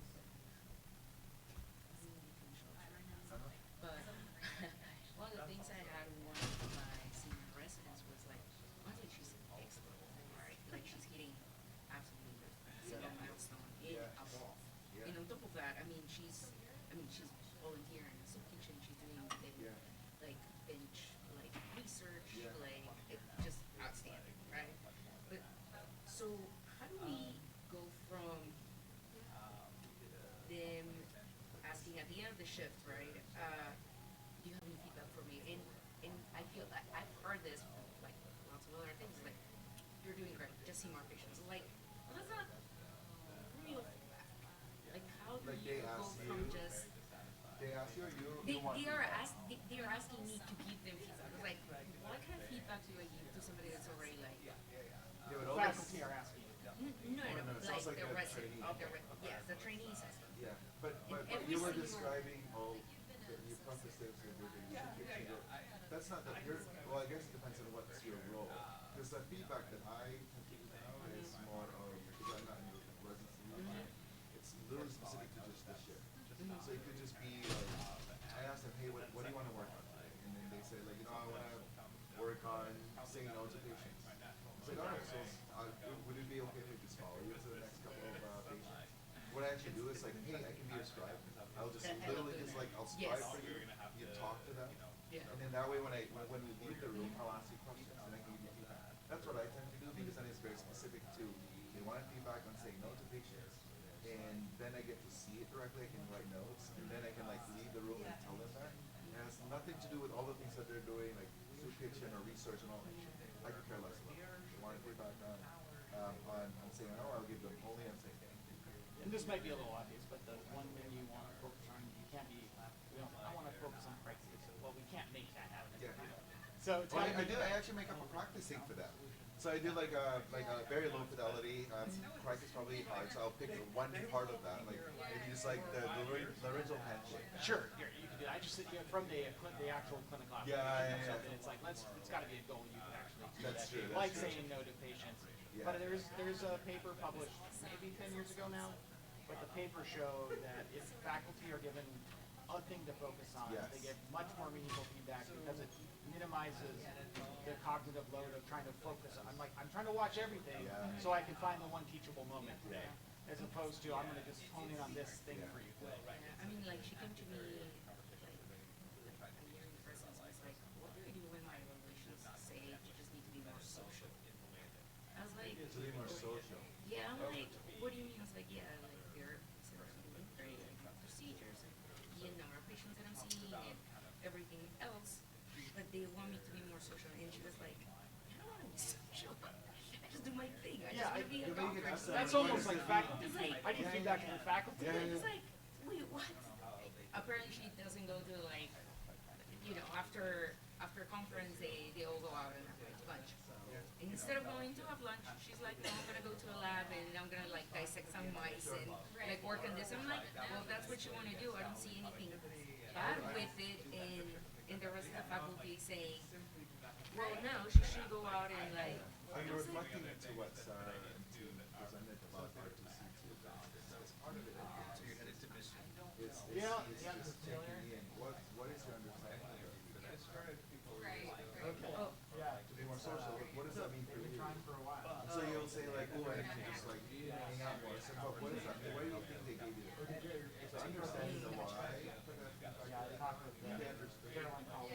Because a lot of it, my experience, it's very to what the feedback is. You need to be more social. Like, okay, tell me more about what that means. And if they say, I don't know, like I put this, you're like, okay. Did you ask them when they gave you to be social? And then they said, well, I need to hang out more at the conference, and then, but I do OTC. Okay. So is there a way to, it sounds like when I'm hearing, let me just go. It sounds like what I'm hearing is that they see you. Well, actually, they know, because there was no communication. They want a little bit. They want to share it. They want to share. Are there other ways to do that? While you can still do that sector? I don't know the and they're like, no, I mean, I was like, okay, what about on shift? Are there ways we can ask people some questions? That way they can like, be interested in that and not just go through it. It's like, oh, what does that mean? It's like, I don't know, like some people ask like, hey, what's your favorite thing that you got to do this shift? So you can either do that at the beginning or say, hey, what's one thing that you're looking forward to watching this shift? It's a very bland, but it just encourages curiosity and allows people to see that like it's all connected. Like what I'm hearing is like they just want to be personal. There was God. Fundraising is not. I mean, I got there. Those are ways that I would personally. Yeah, but it takes away the responsibility and onus of I need to give you a better feedback right now. You're doing so much. When you were describing that, for me, I felt more like they didn't give you a clear guidance on how, what kind of feedback they want. But then just be curious. Ask them which particular area. I know I have a bajillion feedback.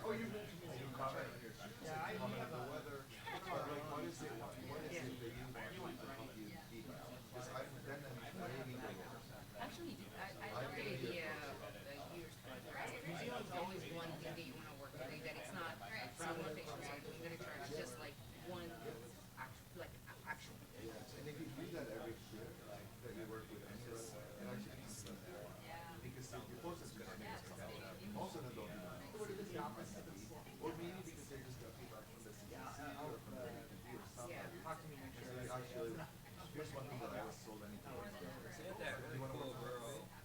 And then to them, if they say that, I say, okay, great. So what we develop is the market. You want me to describe for you today, and just like stand behind you. So you give them as many choices. It's like kind of like a patient who's very nervous about IV exercise. Which arm would you like to do? It's not that would you like to do. Do you want to tell you what's going on? Do you want to, could you? But it's about like where are you gonna do this? So it's the same thing. You want feedback? Okay, great. How would you like to deliver? I mean, in which area do you want me to focus? Like, it makes it easier for me to do the work rather than like sort of second guessing. Also, halfway into you can ask like, is this the kind of thing you're looking for? Do you want to do I screwed up on this many times, especially earlier in my career, because I thought it was on me to make them a better doctor. My job is to make them better for that day, just one day. We just started at the bottom of the South Island and just wrestled our way up. It's like one day at a time. Just that one moment. Not the whole My island. job is to make you better for that one day. It's my job to make you a better doctor. It's a whole lot of it's impossible to do. But maybe cumulatively, if you've done like market analysis every day, and you only work with them 5 times a year, you give them 5 ways to be better. So you're not calling them to be better. Like even now, when I do To be a better you. a faculty member, What was oh wait, I don't think this is the cartoon. Did you see the cartoon? an interview over No, there's a cartoon at the very beginning that we played, and when they which don't is essentially just like it's not that I'm like, this is it's from this is I probably forgot not which gonna movie it was, cartoon movie Pixar, and it essentially just says like be different. I don't want to be you. Like yeah. So which is not helpful. they're just different. Thank you. Of course. Right, my first move is different.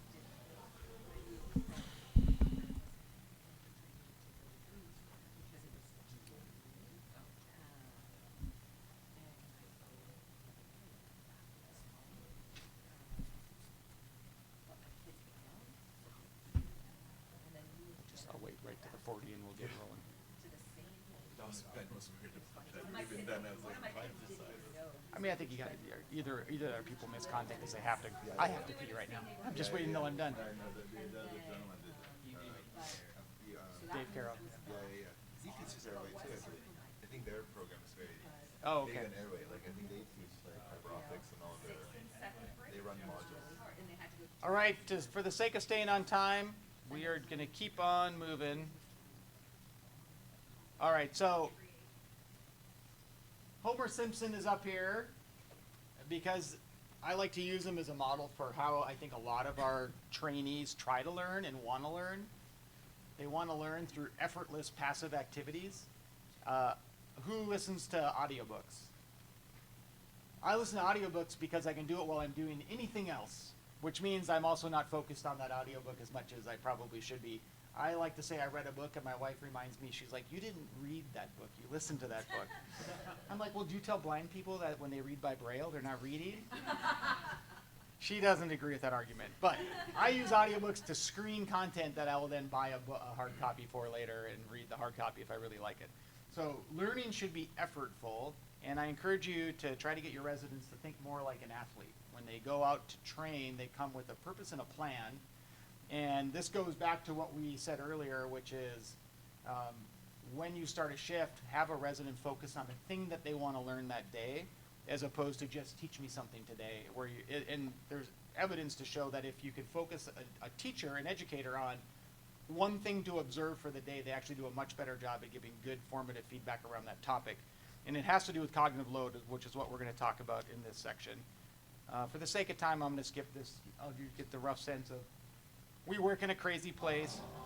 I forgot I have my music playing on the background still. This is our environment we're supposed to teach in. Crazy, fast-paced, busy. So it can be a challenging place to teach. To frame this, I like to talk about just the way that we acquire information quickly. We use our sensory inputs. Emotion can be a part of how we tie these things in together, but generally it's eyes and ears. Sometimes it's your nose. GI bleeds still make me retch. I was helping the nurses wipe somebody about a week ago, and I was like literally gagging while I'm doing it because they were having a bad GI bleed. That still gets me bad abscesses do too.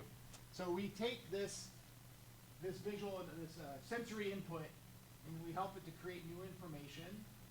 And then we use this new information within working memory to operate and function. So this is the 5 to 7 things you can juggle in your brain. And then ideally, this new information becomes schema over time and repetition. And the way this works is we take these bits, you'll notice I got lots of bits here. When I apply it to a schema, I lose some of those bits. And only through repetition and retrieval and cycling through that process with content do you then improve the amount of content that you can retain for use later on. So it's that spaced intermittent repetition that really makes a difference. This system is leaky, so you're going to lose information, and you got to do reps to maintain information. And this is where that emotion that Susan was saying earlier, that will be key as well. If you can attach it to emotion, that learning and retrieval actually means a lot more. And the right level of emotion. Yeah. If you are too triggered, you're too activated, you will not be able to retain information because you're filled with that activation energy that overwhelms your system of retention. So be aware of that as well. And we'll talk about that. I like to remind people that when you get new learners, and for me these are like our med students and interns, it got a lot of information, but it's disorganized. It's, you know, the CHF patient is an EKG over here, a troponin over here. Most of we get time to get a BNP. Sometimes they're on BiPAP. Maybe they get nitro. They get a troponin. They get a CMP for some reason. I don't know why they get a CMP, but they do. A novice learner has to put all that disparate knowledge together in their working memory to be able to retain it and retrieve it. So they're working really hard with what we think is a basic problem. As our learners advance, they learn to create their heuristics, their illness scripts. So CHF becomes this CHF box. And you pull out the CHF box and you apply it to the patient. Most of the time you're right. The patient gets better, they get their diagnosis, they go upstairs. These are where our 2s, 3s, and 4s start to develop as they go. Along the way then, you want to become a vet in the long run so you can recognize when that square peg doesn't fit into the round hole. So that illness, you know, it's like you're signing out a patient, or maybe you remember staffing a patient as a resident. As you're telling the story of the patient, you're like, wait a minute, that's not CHF. Like, I didn't think about it until I just told you the story. It's actually maybe a P, and I didn't think about it because I put them in the wrong box. So I need to remember how to step outside when I'm wrong, and that's where we're all trying to get to as senior educators along the way. And we do all of this through what's called System 1 and System 2 learning. So System 1 is quick and easy. The two components of it are, it doesn't take effort, and it doesn't matter how much effort you apply to it, you really don't solve it faster. You can't think your way through 1 + 1 faster than you already know the answer. So that's System 1. We always want to default to System 1 because it's quick, easy, it doesn't burn calories. So evolutionarily, we don't want to burn calories when we don't have to, because calories used to be a really scarce resource. This is System 2. So this is that complex medical problem that maybe you haven't seen often, or maybe you haven't seen recently, and that's more complicated. You know it's solvable, but it's going to take effort, and you have to decide to apply that effort and not slip into the System 1 groove and think outside of the box a little bit. And this is where I think a lot of times we want to take the easy route because it's faster, and thinking about a complicated patient can really derail us in a shift. And I'm sure we've all experienced those shifts where you're really humming along, seeing a ton of patients, and then you get that one patient that just doesn't quite make sense, and all of a sudden your day has gone from smooth and easy to just incredibly challenging. This patient disrupts everything you're doing. I had a shift maybe 2 weeks ago where I was trying to think my way through a really complex metabolic patient, and this was at a non-resident clinical site, so I was working alone, and then I just kept getting EKG, EKG, EKG, you know, pop-ups on Epic about other things, and I just couldn't get in the headspace of System 2 thinking to get my way through this patient. I had to just finally isolate myself so I could think about this patient that I don't see very often. So that's System 2, important, but not use a ton. We're going to skip this for the sake of time and go into cognitive load theory itself. So this is the process of cognitive load. We'll step through each component. starting with intrinsic load. Intrinsic load, I like to think of it in two ways. What it really is, it's the basic complexity of the problem or problems we're going through. And so most of us, we won't actually have one problem we're trying to solve. We'll have numerous things we're cycling through in a shift. And so our intrinsic load is the basic complexity. Do I have 10 system 1 things, or do I have one system 2 thing I'm working on right now? And that's my intrinsic load. In this chaotic environment where we all work, this is a level 1 on the left, a ROSC CPR, patient got CPR, got ROSC on the right. For me, that's where my intrinsic load goes here. You don't want me to think deeply about a really complex, like, tropical disease. Hantavirus, I would have missed hantavirus, absolutely. But I love a busy clinical space. It calms me. It makes me feel like I'm accomplishing things for my patients. Other people, this is what happens the second they walk into our clinical space, and I think about consultants with this. Like, the PGY2 surgery resident does not want to be consulting downstairs. They want to be in the OR. That's why they went into surgery. They hate it there. They hate running level 1 traumas. They're not good at it. It makes them really uncomfortable. They get yelled at by their physician or by their attendings. So recognize that people in your space have different reactions to the space they're working in. And as we mentioned earlier, they're also bringing all their baggage from home. Maybe they got into a fight with their partner. Maybe their cat got out of the house right before they went to shift and they're worried about their cat. They're bringing their life to work sometimes, and that has to be recognized. So then we'll go into, this is called the Yerkes-Dotson curve. You've probably seen some form of it, and I will end with this component, I think, for the sake of time. So this is Yerkes-Dotson curve. This is where you're not fully engaged in a problem, you're not performing well because you're not interested. And I think about, like, the Sunday morning shift when it's really snowy outside, for those of you who live where you have snow. And it's like, nobody came in the ER for the last 6 hours because of the weather. And you come in and there's nothing to do, and you get that first patient at like 10, and you're like, ugh, I gotta go see a patient. As opposed to when you get into this part of the curve, things are starting to hum, volume's picking up, you got a couple of sick people, you're getting really excited and energized. At some point, if that keeps happening, you get to this point of the curve where you lose optimal efficiency and you start to drop off. And we've all experienced that, like, you go to the computer to look at something, you're like, why did I come to the computer? Like, oh, the nurse had a question over here. And you're inefficiently going back and forth from problems. We not only have to recognize this in ourselves, we have to recognize it in the people we're teaching. And along with that, I like to talk about the fact that we're not all the same. So this might be one person's functional curve, but somebody else might have a functional curve that looks more like this. And I like to think of this as like, this is internal medicine. They get activated a little earlier, but they get overloaded a little sooner. Here we are in emergency medicine. We need a little more stuff to get us energized and involved. And we can go further out in the level of arousal curve before we start to become inefficient. So when you're teaching, you have to recognize that this level of activation may be two different things for two different people. Somebody here is optimal and somebody else is overwhelmed and stressed. And this is especially important for junior teachers. So for us, really, it's our PGY4s. PGY3s a little bit, but PGY4s are responsible for teaching. And they will try to not pick up patients. They're not supposed to. They're like the outlet valve. And so they'll have like a junior resident who's drowning, and they're like right here on the curve, and they're just about to fall off the curve, and they'll be like, you need to go pick up that new patient. And I'm like, if you make them do that, they're going to be here right now, and now instead of taking care of 3 or 4 patients, taking care of 0 because you've overwhelmed them. So sometimes you have to pick up the slack to keep your learner in their optimal space. And then there's the super doctor. We all like to think this is us. We're really good right away. We're really efficient, really far out on the curve. And then this is everybody we work with. They're all worse than we are. It's like driving, right? Everybody's a better driver than everybody else. So just be aware of where your curves are and where your learners' curves are.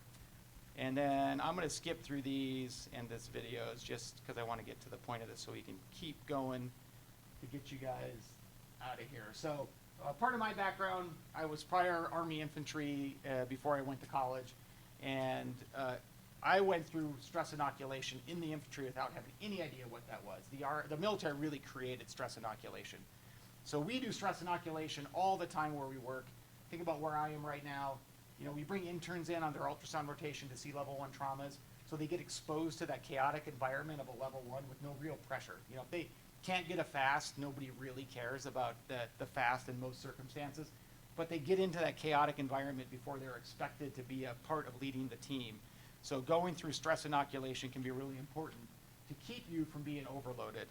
And LA mentioned that when you get overloaded, a couple things you lose: the ability to functionally think. So you lose that system 2 ability. Then you also lose that fine motor control, 2 vital things in the middle of a critical resuscitation. So there are a bunch of different breathing techniques. I like to teach one in particular. As again, prior military guy, I was a guy with a rifle in his hand, so we went through a lot of breathing techniques for that. The one I like is called stack breath. So I like stack breaths because they're faster than box breathing, or some people call it sniper breathing or combat breathing. Stack breath, and we can all play along. It looks like this. So full exhale. Now fill your lungs completely. A little more.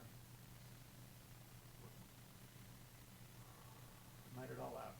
So it's that triple breath. The idea behind it is to get to that vital capacity and then get one more breath, so that the theory is trigger your vagal nerve to kind of cleanse yourself, get that heart rate from 140 down to like 110, get yourself back into a space where you can think again about the problem. And so we're talking about how you implement educational things as a behavior change. So all of my residents know what a stack breath is. I teach this to the interns when they come in. And so when you see that person doing the central line and you see this, you're just like, stack breath. On some of my airway videos, you hear me say it to the residents, stack breath. And I like it because, especially if you're gowned and set up for like a trauma, nobody sees you do it. It takes you 3 seconds and you've got your reset. Sometimes you need to do a couple of them. I utilized the stack breath. I was an expert witness for a court case, and I had to go to trial, and I was like so nervous. Is there like, just, has anyone done expert witness work? Like, they try so hard to make you look bad on the stand, and it's so uncomfortable. I really heavily relied on my stack breaths at that point. So I want to leave you with, think about that Yerkes-Dodson curve. Try to keep people out of the red. Recognize when they're getting into the red. Recognize when you're getting into the red. And I'll say with that, like, do people know what their trigger is, or like their signal of when they're becoming overwhelmed? Can anybody give me an example of what they know about themselves? My neck tightens up. Yeah. No goosebumps. The goosebumps are good things for me. Yeah, I'm just saying neck tightness is the opposite. Anybody else? That's mine. I'm generally a jokey guy at work, and when I start yelling at people, I'm like, oh, I'm getting stressed out. It's not you, it's me. And that's when I know I have to take a stack breath, take a step back, get out of the space for a minute. Just to yourself? Uh-huh.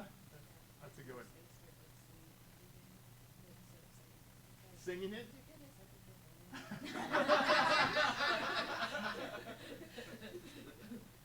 Yeah, so these are important things. So if you don't really know what yours is yet, think about it, because if it's your blind spot, you don't know when you're entering that zone, and it will be detrimental to your performance. And if it's bad enough and it happens frequently enough, to your professional career. It's in aviation, so I was a flight surgeon for 20 years, and we teach signs of hypoxia. So you go into an altitude chamber so that you can learn when you get hypoxic what happens. And most people, it's loss of color vision. My nose gets numb. So I've had one hypoxic event in an aircraft, and it was my numb nose that indicated I was getting hypoxic. So know your triggers, because it will help you as you progress through your career. All right, with that, I'm going to hand off. Thank you. We can ask questions if anyone wants, or comments while we turn over. Self-awareness is really key, and figuring that out is, for me, has been super helpful. Because before, I would get grumpy, and then another thing is like your trusted nurse. They know you very well. You've worked with them for like years. I can ask them questions, so I can say, hey, what are the tells when you know that I'm getting? And then they have a lot. They do, but again, that's why I call them trusted diagnosis. Yeah. They will tell me. Yeah, I'll say to that too. So the last 2 years I've lectured on emotional intelligence at ASAP, and I think one of the key things with your colleagues that you're working with, you're gonna you're gonna fuck up at some point. Yeah. And be willing to go back to that nurse and say, I'm sorry I snapped at you earlier, I was stressed about whatever, I apologize. That apology goes so far, as opposed to like, you're just smoldering with each other for like the next 2 weeks. Every time you feel like, oh, I'm gonna avoid her because we had a fight and I'm uncomfortable about it, so. They will find a way also to get back, so. Yeah, go make that apology. All right, so we've already covered today, just to kind of review, a good coaching model for feedback, how to have those conversations, talking about giving feedback to folks during procedures. But this is the topic that I feel like strikes fear into the heart of all of us, right? What if it doesn't go well? What if the learner is really being difficult? What if they're being bad in the environment? And how do we deal with this? Like, this is not the learner that's receptive. Oh, thank you so much for giving me feedback. Yeah, like we have this culture of feedback. Come on, like we're supposed to do this. Something has gone off the rails. And what do you do about that? Everyone feels already uncomfortable with feedback, right? We've talked about this. And this just adds that extra level of difficulty. This is the thing that takes your heart rate up from that 110 to that 130. We all hate this, right? But it's so important to be able to have a model for how to think about this, how to work through this. So that's what we're going to talk about briefly here. So we're going to discuss the importance of a diagnostic model for thinking about difficult behavior. Again, a lot of tie-ins to some of the stuff we've already discussed today. Discuss what a systematic approach might look like when tackling some of these problems, and talk about some targeted educational strategies that might work. So if I have to leave you with one thing with respect to the difficult learner, it's curiosity, right? There's always something going on. People aren't generally difficult people. We probably know like a very small handful of people that, you know, maybe you're a difficult person every day, but most people aren't, right? We picked these people for residency because we liked them. They're generally good people on most days. So if they're not acting the way you might expect, right? Or they're not showing you kind of their best, what's the reason for that? Knowledge is often the thing that gets trotted out about this, right? Oh, they don't know enough, so they're acting out because they don't know what you're asking them to know. It's almost never a knowledge problem, right? There's almost always something a little bit deeper going on. So it's worth, even if the things that look most like a knowledge problem, it's worth digging a little bit deeper, right? You know, if somebody bombed their in-training exam and, you know, they're otherwise a pretty together person, and, you know, you're having that conversation, hey, like, what's going on here? You know, maybe it's that they were on a really tough rotation ahead of time. It's not that they couldn't learn the material, that they didn't know the material. They were not in the right headspace to be able to get there. So being able to dig down on that is important. Is it a professionalism problem? Do they not know kind of what some of the expectations are? Do they have difficulty with interprofessional communication that, you know, is really the manifestation of some of the difficult behavior that they're displaying? Do they have trouble applying kind of what they're being told? Maybe they kind of understand it, maybe they know what they're supposed to be doing, but they can't sort of put all the pieces together. Maybe that's the real sort of underlying issue with the knowledge that they've got. Maybe they're stressed. This gets to what these guys were saying before about people bring so much stuff to work with them. We don't know pretty much anything about these residents, these trainees' outside lives. You know, like I said, maybe their cat just escaped before coming in to the shift. I got a beautiful picture this year of a chinchilla with its arm in a little cast. And this resident was sad. She was stressed about needing to hand feed her chinchilla that was in a broken leg. It's my best artifact that I've received as PD so far. But I didn't know until I got the chinchilla picture. I didn't know that any of this was going on. And she did bring some of that to work with her. Maybe it's a problem with the teacher. Maybe you know, this is a new faculty member who hasn't had a lot of faculty development yet. Isn't, you know, maybe teaching in some of the right ways or ways that work for that learner specifically. Maybe they're bringing their own stress. Maybe they're not bringing their best selves, and therefore they're not getting the best reaction out of their learner. It's sort of a both sides kind of thing. Or maybe your system is just not well set up for teaching, right? You know, that video that Jason had up earlier about the you know, boxing match. None of us work in overloaded, stressful environments, right?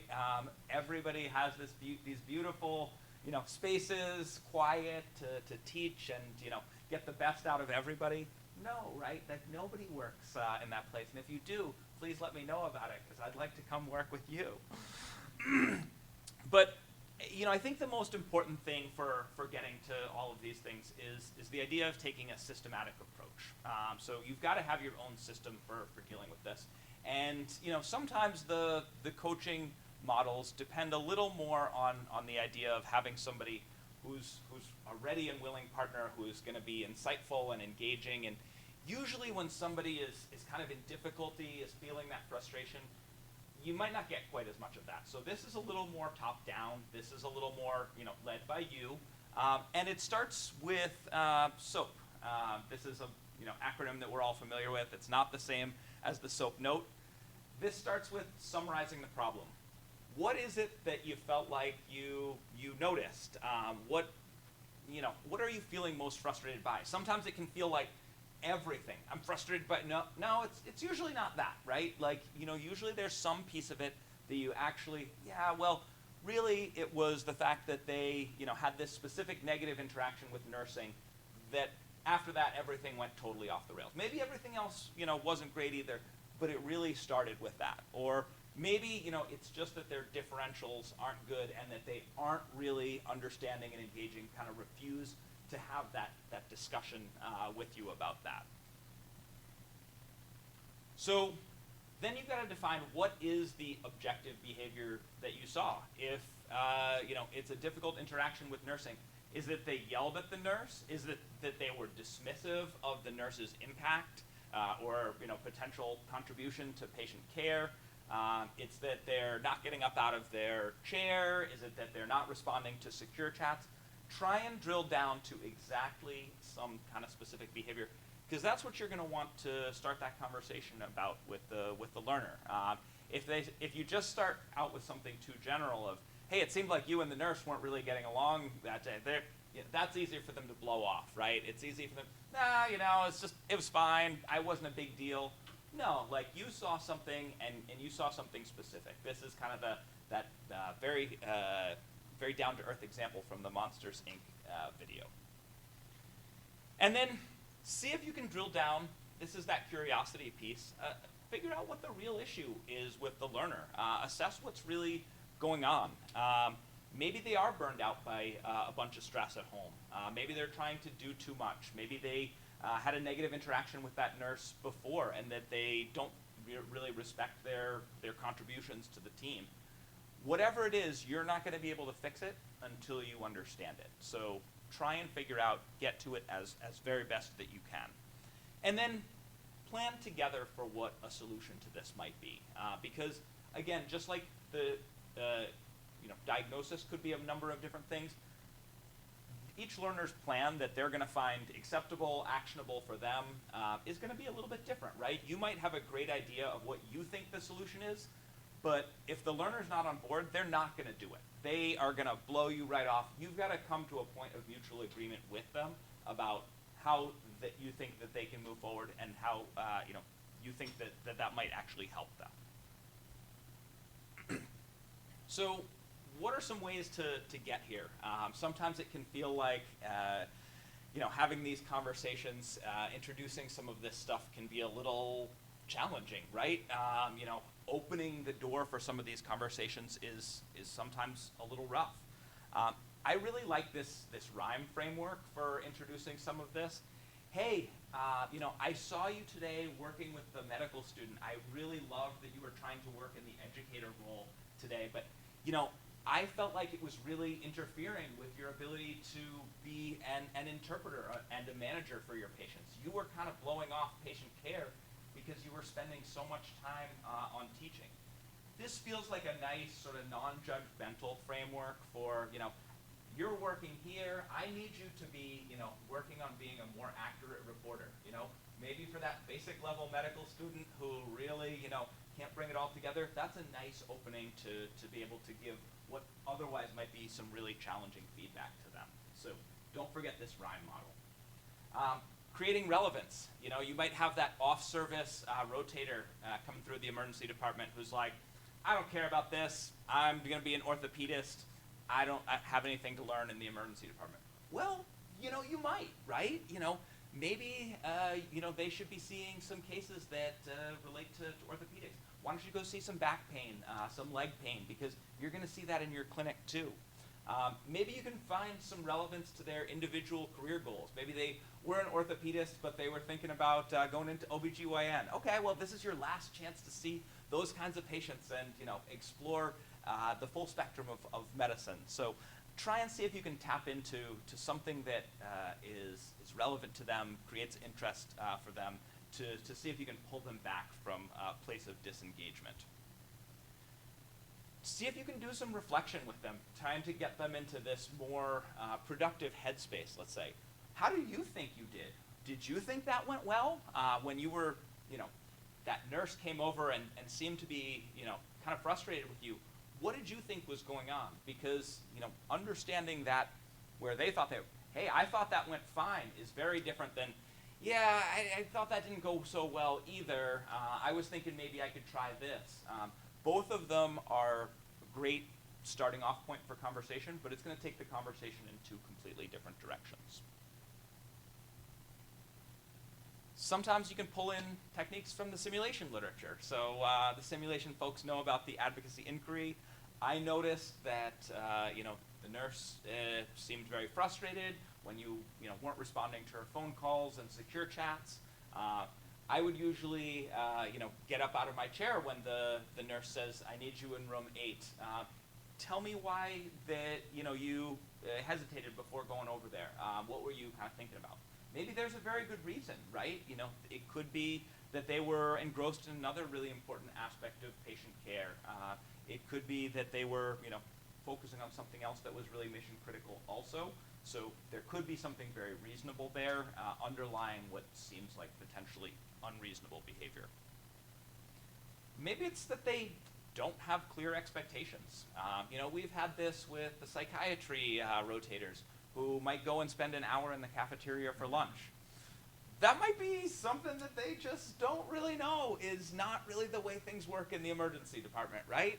Maybe on their last rotation, they did get to spend an hour in the cafeteria for lunch, and you know, an hour-long lunch sounds nice. Maybe they just thought that that was an okay thing to do. But if you don't make your expectations clear, there can be a lot of frustrating behavior that, you know, just manifest because they don't really understand. So making things really clear of what went on, what were you expecting that was different than that, and what would you like to happen next time, sometimes is all that you need to fix some of these challenging behaviors. And then sometimes it just comes down to direct observation, right? If you feel like things aren't going well between a resident and a patient, a resident and a nurse, go see if you can watch some of it yourself. See if you can figure out what they're doing that might be sending things off the rails. You know, are they bringing some kind of negative energy to all of their work today? Is it just an interaction with this specific person? Are they using certain phrases, words, body language, things that they might not even be aware that they're doing that is kind of creating a negative valence to some of their work and what they're bringing that day? So direct observation, don't necessarily forget about the potential impact of that. And sometimes, you know, if it's truly difficult behavior, know that some of this might be beyond your ability to fix in the moment, right? We already talked about the potential value of, hey, you know what? You don't seem ready to have this conversation right now. I'm going to shoot you a quick email after shift. Let's get coffee later. Super reasonable, but you know, don't forget about some of these others as well. You might need to mobilize some resources. You might need to check in with the residency leadership team to say, hey, I noticed this person, I had a really rough shift with them. Is this a pattern of behavior, or was this just they were having a bad day? Oh yeah, I've heard this from everybody recently. Okay, that's interesting. You know, maybe this is something that's truly beyond your level to fix on an individual shift. So gathering some of that context.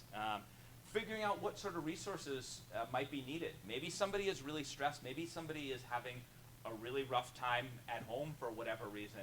Their family member is sick. And actually what they need is the scheduler to give them a good solid week off so that they can address some of these things and spend time with their sick family member. Maybe they need an individualized learning plan. If they're really having communication difficulties, maybe it's some targeted simulation cases or something along those lines that'll help people develop a set of skills that are really deficient. So creating those opportunities for deliberate practice so that people don't keep failing in the same ways all the time. So we're going to return actually to some of the difficult cases from before. So this QR code should hopefully link you to the same cases that you had seen previously. But we're going to take them in a different direction now.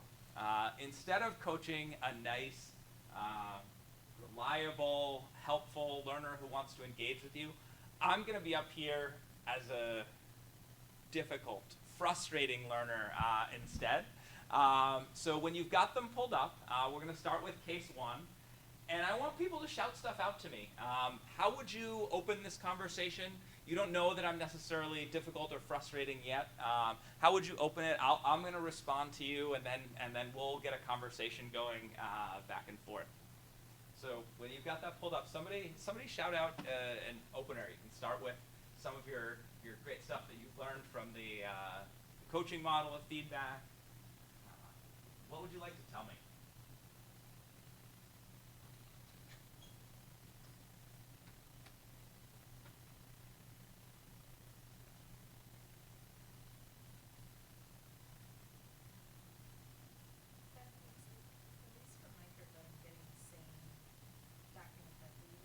Yes, so it's the same cases. We're going to take them in a different direction. Go back down to that page 4. But now it's that challenging.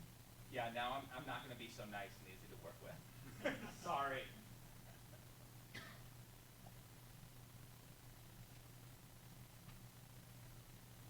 Who wants to give me some feedback? I think I did great today. Start with case 1. Yeah.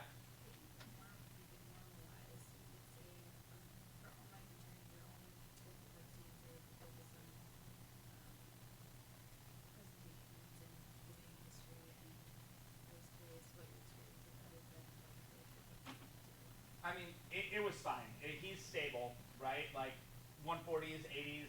He's all right. I've got 3 other workups that are waiting, and I just didn't think we needed to get bogged down in some of the details. I'm doing the best I can right now. What is your actual plan? I don't even feel like I can talk about this. I've got to get over to talk about some other patients right now. I got to go check in on room 12. Are any of them high risk? I mean, I guess not. Okay, this is a high risk patient, so let's stop for a second. Let's go back. What do you think is going on with this patient specifically? I don't know. I mean, they've got chest pain. So I guess it's heart stuff. What else could it be? All the other stuff. PE, dissection, Okay, so help me with trying to figure out where you sit on rolling some of those in or out. Where is that in your career? I mean, I guess we got to do it. Just tell me what tests you want me to order. This is your patient, so I want you also to chime in on this. This sounds like you're going down the path of maybe coronary stuff, but there's a number of other things we got to kind of think about. What test did you order? I don't know. I feel like I can't even focus on all this right now. I'm thinking about that patient that I got to go see in room 12. I'll interject just to say, where's he on the Yersin-Dodson curve right now? He's in the red, and you're trying to make him do system 2, which is appropriate, and he's really struggling with it. So instead of, he doesn't want to be in system 2, he wants to go find some other system 1 problems to deal with because it's easier. Yeah. So they have to see the patient in the book. Yeah. When I see that patient, take a minute to figure out where we want to get the movement. Yeah, that would be great. want to go see him, that'd be awesome.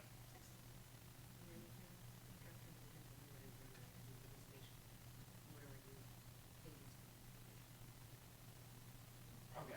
I'm noticing you seem frustrated, just with your tone and it seems like you have a lot on your plate. What's going on, or what can I help you with? Yeah, it's a crazy day right now. Honestly, like things have been kind of crazy lately. Like, what's been going crazy? Well, I'm not getting any sleep at home right now. Like, you know, the new baby has been a lot more work than I expected.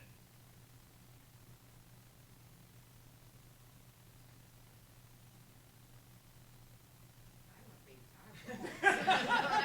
I just have dogs. Like peanut butter. The new puppy has been a But lot more work than I it's- expected. Yes, so I get it. Do you think like you're gonna need a day off to like, you know, maybe like I don't have time get for a that day off. I action? mean, they don't give us any days off anymore. That's something that we can talk about. Yeah, I mean, I don't know how I'm gonna, you know, make it through the rest of the shift. Honestly, like I've got all these things to think about, and I've got 4 more shifts scheduled after this. So it looks like we have 4 hours left. How can we make this work for you? I don't know. I mean, I feel like I can't even focus on anything right now. Like I don't even know what we're doing for this patient with chest pain. Why don't I check on that patient myself just to make sure that they're okay? You want to go for a lap? You want to grab something to eat? And then we'll circle back. We'll give you 10 minutes. Is that going to be good enough? Yeah, I think that'd be a really good place to start, and then I think I'll be able to get myself back together, and then we can go over. Maybe we'll run the list at that point. Cool. So yeah, I mean, I think, you know, it's a frustrating interaction, right? Like, how easy was it to get me to engage about what you wanted to talk about? Helpful. It was helpful because you were redirecting each time. So that was about the time of thinking, yeah, something else is going on, and I need to start moving to a different either person to take over or I take over something else. Yeah, yeah, and I liked the suggestion over here of like, wow, like we need to prioritize patient care right now, and like this is starting to seem like a not safe situation. So, you know, maybe they're, you know, obviously the challenge of kind of keeping people in the zone of, you know, stressed but not too stressed, right? Where they're unsafe, unproductive. Tell me about, you know, how did you kind of get at, or start to dig in a little bit more to what was going on? Yeah, I think it was kind of the exploring phase of just kind of concern, curiosity. I thought it was important to kind of pivot from pushing on the knowledge, clinical skills piece of the history portion because of some of the cues that we were changing your position on that arousal curve, like your voice was fast, your tone, you know, your body language. And I felt like it was important to maybe call out objective things I was observing that indicated that to me, like, you know, I can tell there's something going on, you're kind of turning your voice. And then moving more toward just like an open-ended question to unpack it a little bit, like what's going on. And then I kind of noticed once that seal was broken and became apparent to you that it was observable, that you were not in your normal headspace, Yeah. it allowed you to be more vulnerable about what was going on. Yeah, I like that specifically too, of like the objective naming. It seems like you're really frustrated and not your best self right now. Okay, like yeah, that's a kind of, it's a nice opening. It's a different sort of line of questioning than I think some of the previous, and I think yeah was able to change things up really nicely. Other thoughts or reflections on some of this? Has anyone had this experience where you try to frame this like Mary did and the patient's or the learner's response is they just start crying? Oh gosh, yes. Then you have to like, then you really have to be like, let's just excuse you from the moment. I had this happen with me early on in my career with a med student. I took a med student out into a hallway to give them some feedback. They surprised me after not seeing a single patient for 4 hours by informing me that they were going into emergency medicine. And at the end of our shift, I was trying to get feedback about how if you're going to EM and you're on an EM rotation, like this is how you show that you're engaged and interested. And as soon as I started giving feedback to her, she just like started bawling in the hallway. And then like the second she started crying, the hallway flooded with everybody coming for a change of shift. And this private space became an interstate. And I was just like, oh, we have to get you away somewhere. And I have to fight a sense of impatience because I'm thinking you're at the point where you're not going to be useful the rest of the shift. And the patients feel like we're going to start to keep coming in. So I have to, you're past your breaking point, and you have to get you out of here because I have stuff to do. I can't take care of my patients, and you. And maybe that's appropriate, right? 10 minutes for somebody who, has gotten 0 sleep in the last 2 to 3 days may just be fundamentally unsafe for patient care, right? Maybe it's time to activate some of the, sick call resources or that kind of thing to maintain a safe environment for everybody, right? Because sometimes, a snack and a bio break is totally helpful, and sometimes it's not nearly enough. So I think that would be sort of the continuing part of the conversation in my mind is like, where are things on that spectrum? Is that enough of a reset? And those are going to be hard conversations too, right? Because the culture within emergency medicine is certainly going to be, everybody's default is going to be, yep, I'm back, I'm going to push forward. And, it's going to be your job to assess, is that a good idea or not? And if they don't want to leave, then you're like, yeah, but I can't have you. You gotta go. Yeah, you gotta go. Yeah. That was my strategy for like, why don't you take 10 minutes, but really the 10 minutes is for me to like call the chief like, heads up, I might need you to activate backup just because I'm not doing so well here. Yep. But then when you come back, then I'll be able to like, how's that? It's like still the same. It's like sounds like maybe it might be just better if you go home right now and sleep.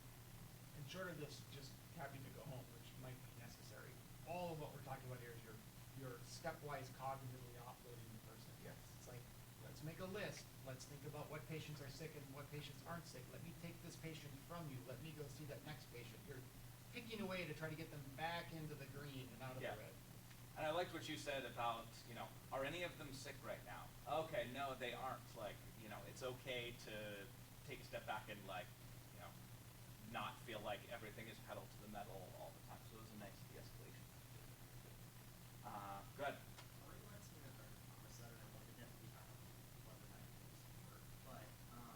Like going back to the idea of can learners overwhelmed be able to say, like, hey, I believe in you, I think that you can do this. And I guess like depending on like your actual process of their ability. But like how that, I mean obviously it's a little bit complicated, but like how to approach that situation, be able to like help someone up for success. That I think is helpful if they're on the other side of that curve, where they're not applying themselves, right? Yeah. If they're on the reds, there's not amount of I believe in you is gonna fix their overwhelm. Like they need to back off. You need to give them permission to back off. That's right. Like saying, look, you got a lot going on, thanks for sharing that with me, I got you. And I think, depending on the, conversation you have in the situation, that could be appropriate as a part of this, right? Like, I believe in you, even, the best emergency docs still get overwhelmed. Like, it's okay I like for you that. to be, feeling overwhelmed in this moment. That's totally fine. It could be part of a normalization conversation. But I like what these guys are saying. Like, it's not going to be enough on its own. Like, it's got to be part of, I think, a broader strategy to bring people down off that. I like that idea, giving them the safe space. They're like, you actually being able to go home right now, it doesn't diminish the fact that I love working with you or I believe in you. You're not a bad doctor. You're not a bad doctor. It's a tough day. Yep. All right, let's do one more, and then we're going to transition to another difficult topic. Let's look at case 2. So refresh your memory real quick on case 2, and I'm going to be also difficult and frustrating.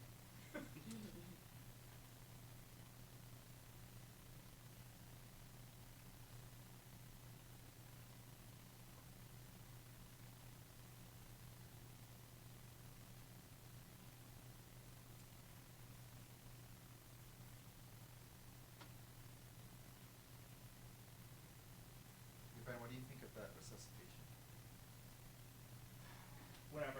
it was fine. The patient's alive.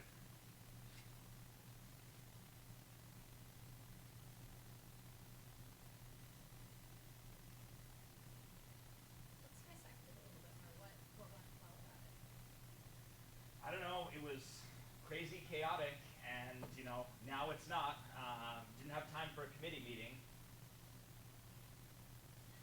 What makes you say that you didn't have time for a committee meeting? Is there anything that felt like there was tension or something that could come about? I don't know. I feel like if I stopped to assign roles every time somebody walked in, we'd still be waiting on the secondary survey. I was just being efficient. I'm sensing that you not assigning the roles, something may have happened in the resuscitation that you're feeling this right now? Well, yeah, I'm just doing what they told me yesterday. Are you sensing that people are not happy with the resuscitation? It sounds like you went well. Well, yeah, I mean, yesterday I got some feedback that, I should take over and be like a strong leader in the room, and the day before they told me I need to be nice to the nurses, so, I'm just trying to put it all together. How did that go today? I don't know. I mean, I just get all these different kinds of feedback from different people, so I just picked one and went with it. That sounds very frustrating. Yeah, it gets frustrating getting different types of feedback. Yeah, you're telling me. Yeah. I mean, you just tell me what you want me to do today. Part of what we're doing now, you're learning how to assemble this feedback to make it yours. Have you talked with anybody about that? No, people just keep giving me all these different kinds of feedback, and I don't know what to do with that. I just show up and try things. Maybe we need to put that together. Maybe we need to reflect on kind of what you've gotten so far, and let's see what works for you and works the best to make your team work better. Yeah, because I don't honestly know at this point. Like, I don't know what I'm supposed to be doing and how I'm supposed to be acting, because everybody just keeps telling me something that's different. What feedback would you have given yourself today? Yeah, I mean, I don't know. I guess, Dr. Smith would have been happy with me for, being a good leader, but I think, Dr. Johnson probably would have been upset with me for not, being as good a team member and not, assigning roles. Is there a world where you can do both next time? I mean, I guess I don't really know how to put those things together, honestly. Okay. It sounds like you have a lot of information coming in that you need to sit down and process, and this might not be the time for that. So for the next resuscitation of this shift, what's going to be your number one and number two and number three priority? Well, I mean, I guess you're telling me that, things didn't go well today, so, I mean, I guess I need to, be more open to hearing input from all the members of the team. What's one thing that you would do differently that will specifically address that? I guess I, caught myself interrupting the nurses a couple of times, so, I think probably not doing that would help them feel heard a little bit. So that's one very specific thing. Do you think you can do that in the next resuscitation? Yeah, I think so. That seems pretty reasonable. What would hold you back from doing it? Well, I mean, everything is chaotic, and, I've got a lot of ideas rolling around in my head right now, so, I'm afraid that some of that might just come right out. So when that happens again, what's that one? Now you know there's a barrier. What would you do differently? I think probably stacked breathing.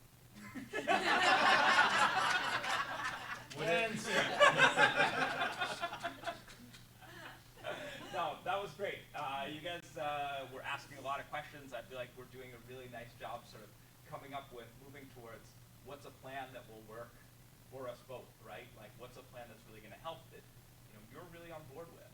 Once that diagnosis has been made, and thinking about some things like, hey, maybe we can't address this all right now.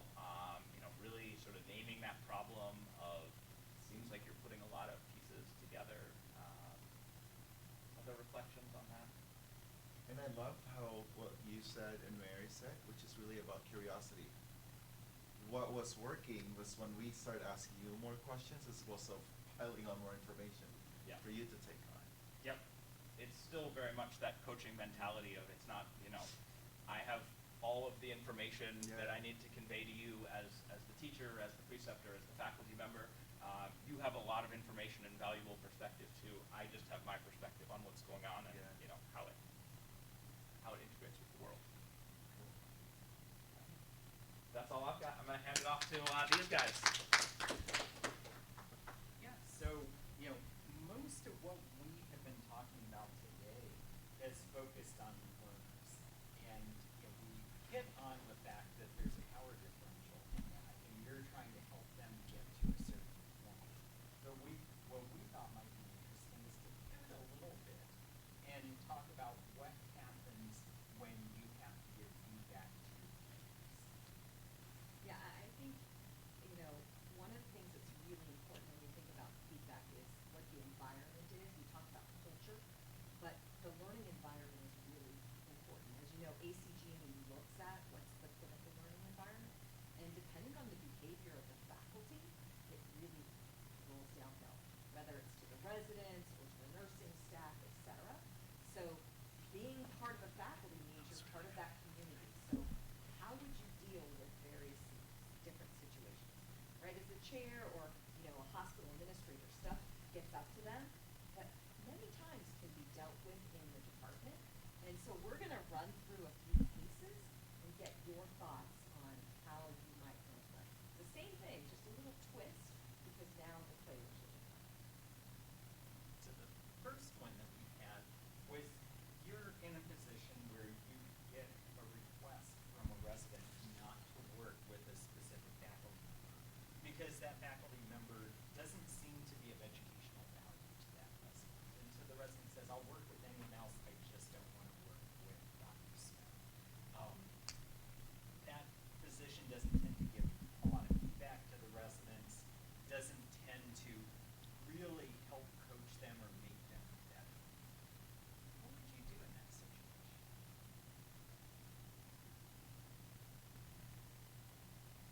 Then you have to get more information. What would you want to know? Well, I just want to talk to the president specifically. So this is, all, you know, anonymous, so it's safe, won't get that really attending. And what specific statement. I also want to talk to the chiefs.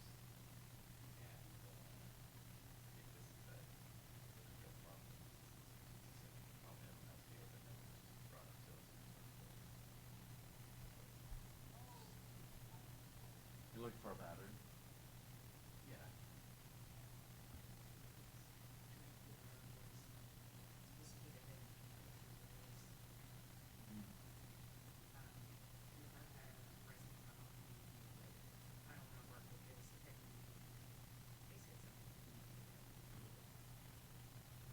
Right, so really that kind of inquisitive nature, see if we can figure out what really is going on, because there may be some underlying behavior that needs to be addressed, not really that they're teaching them, but there's some other behavior. Tell me more. And I'll say one of the challenges is our feedback is supposed to be anonymous, and it's often challenging to confront the faculty about these issues in a way that keeps it anonymous because it generally has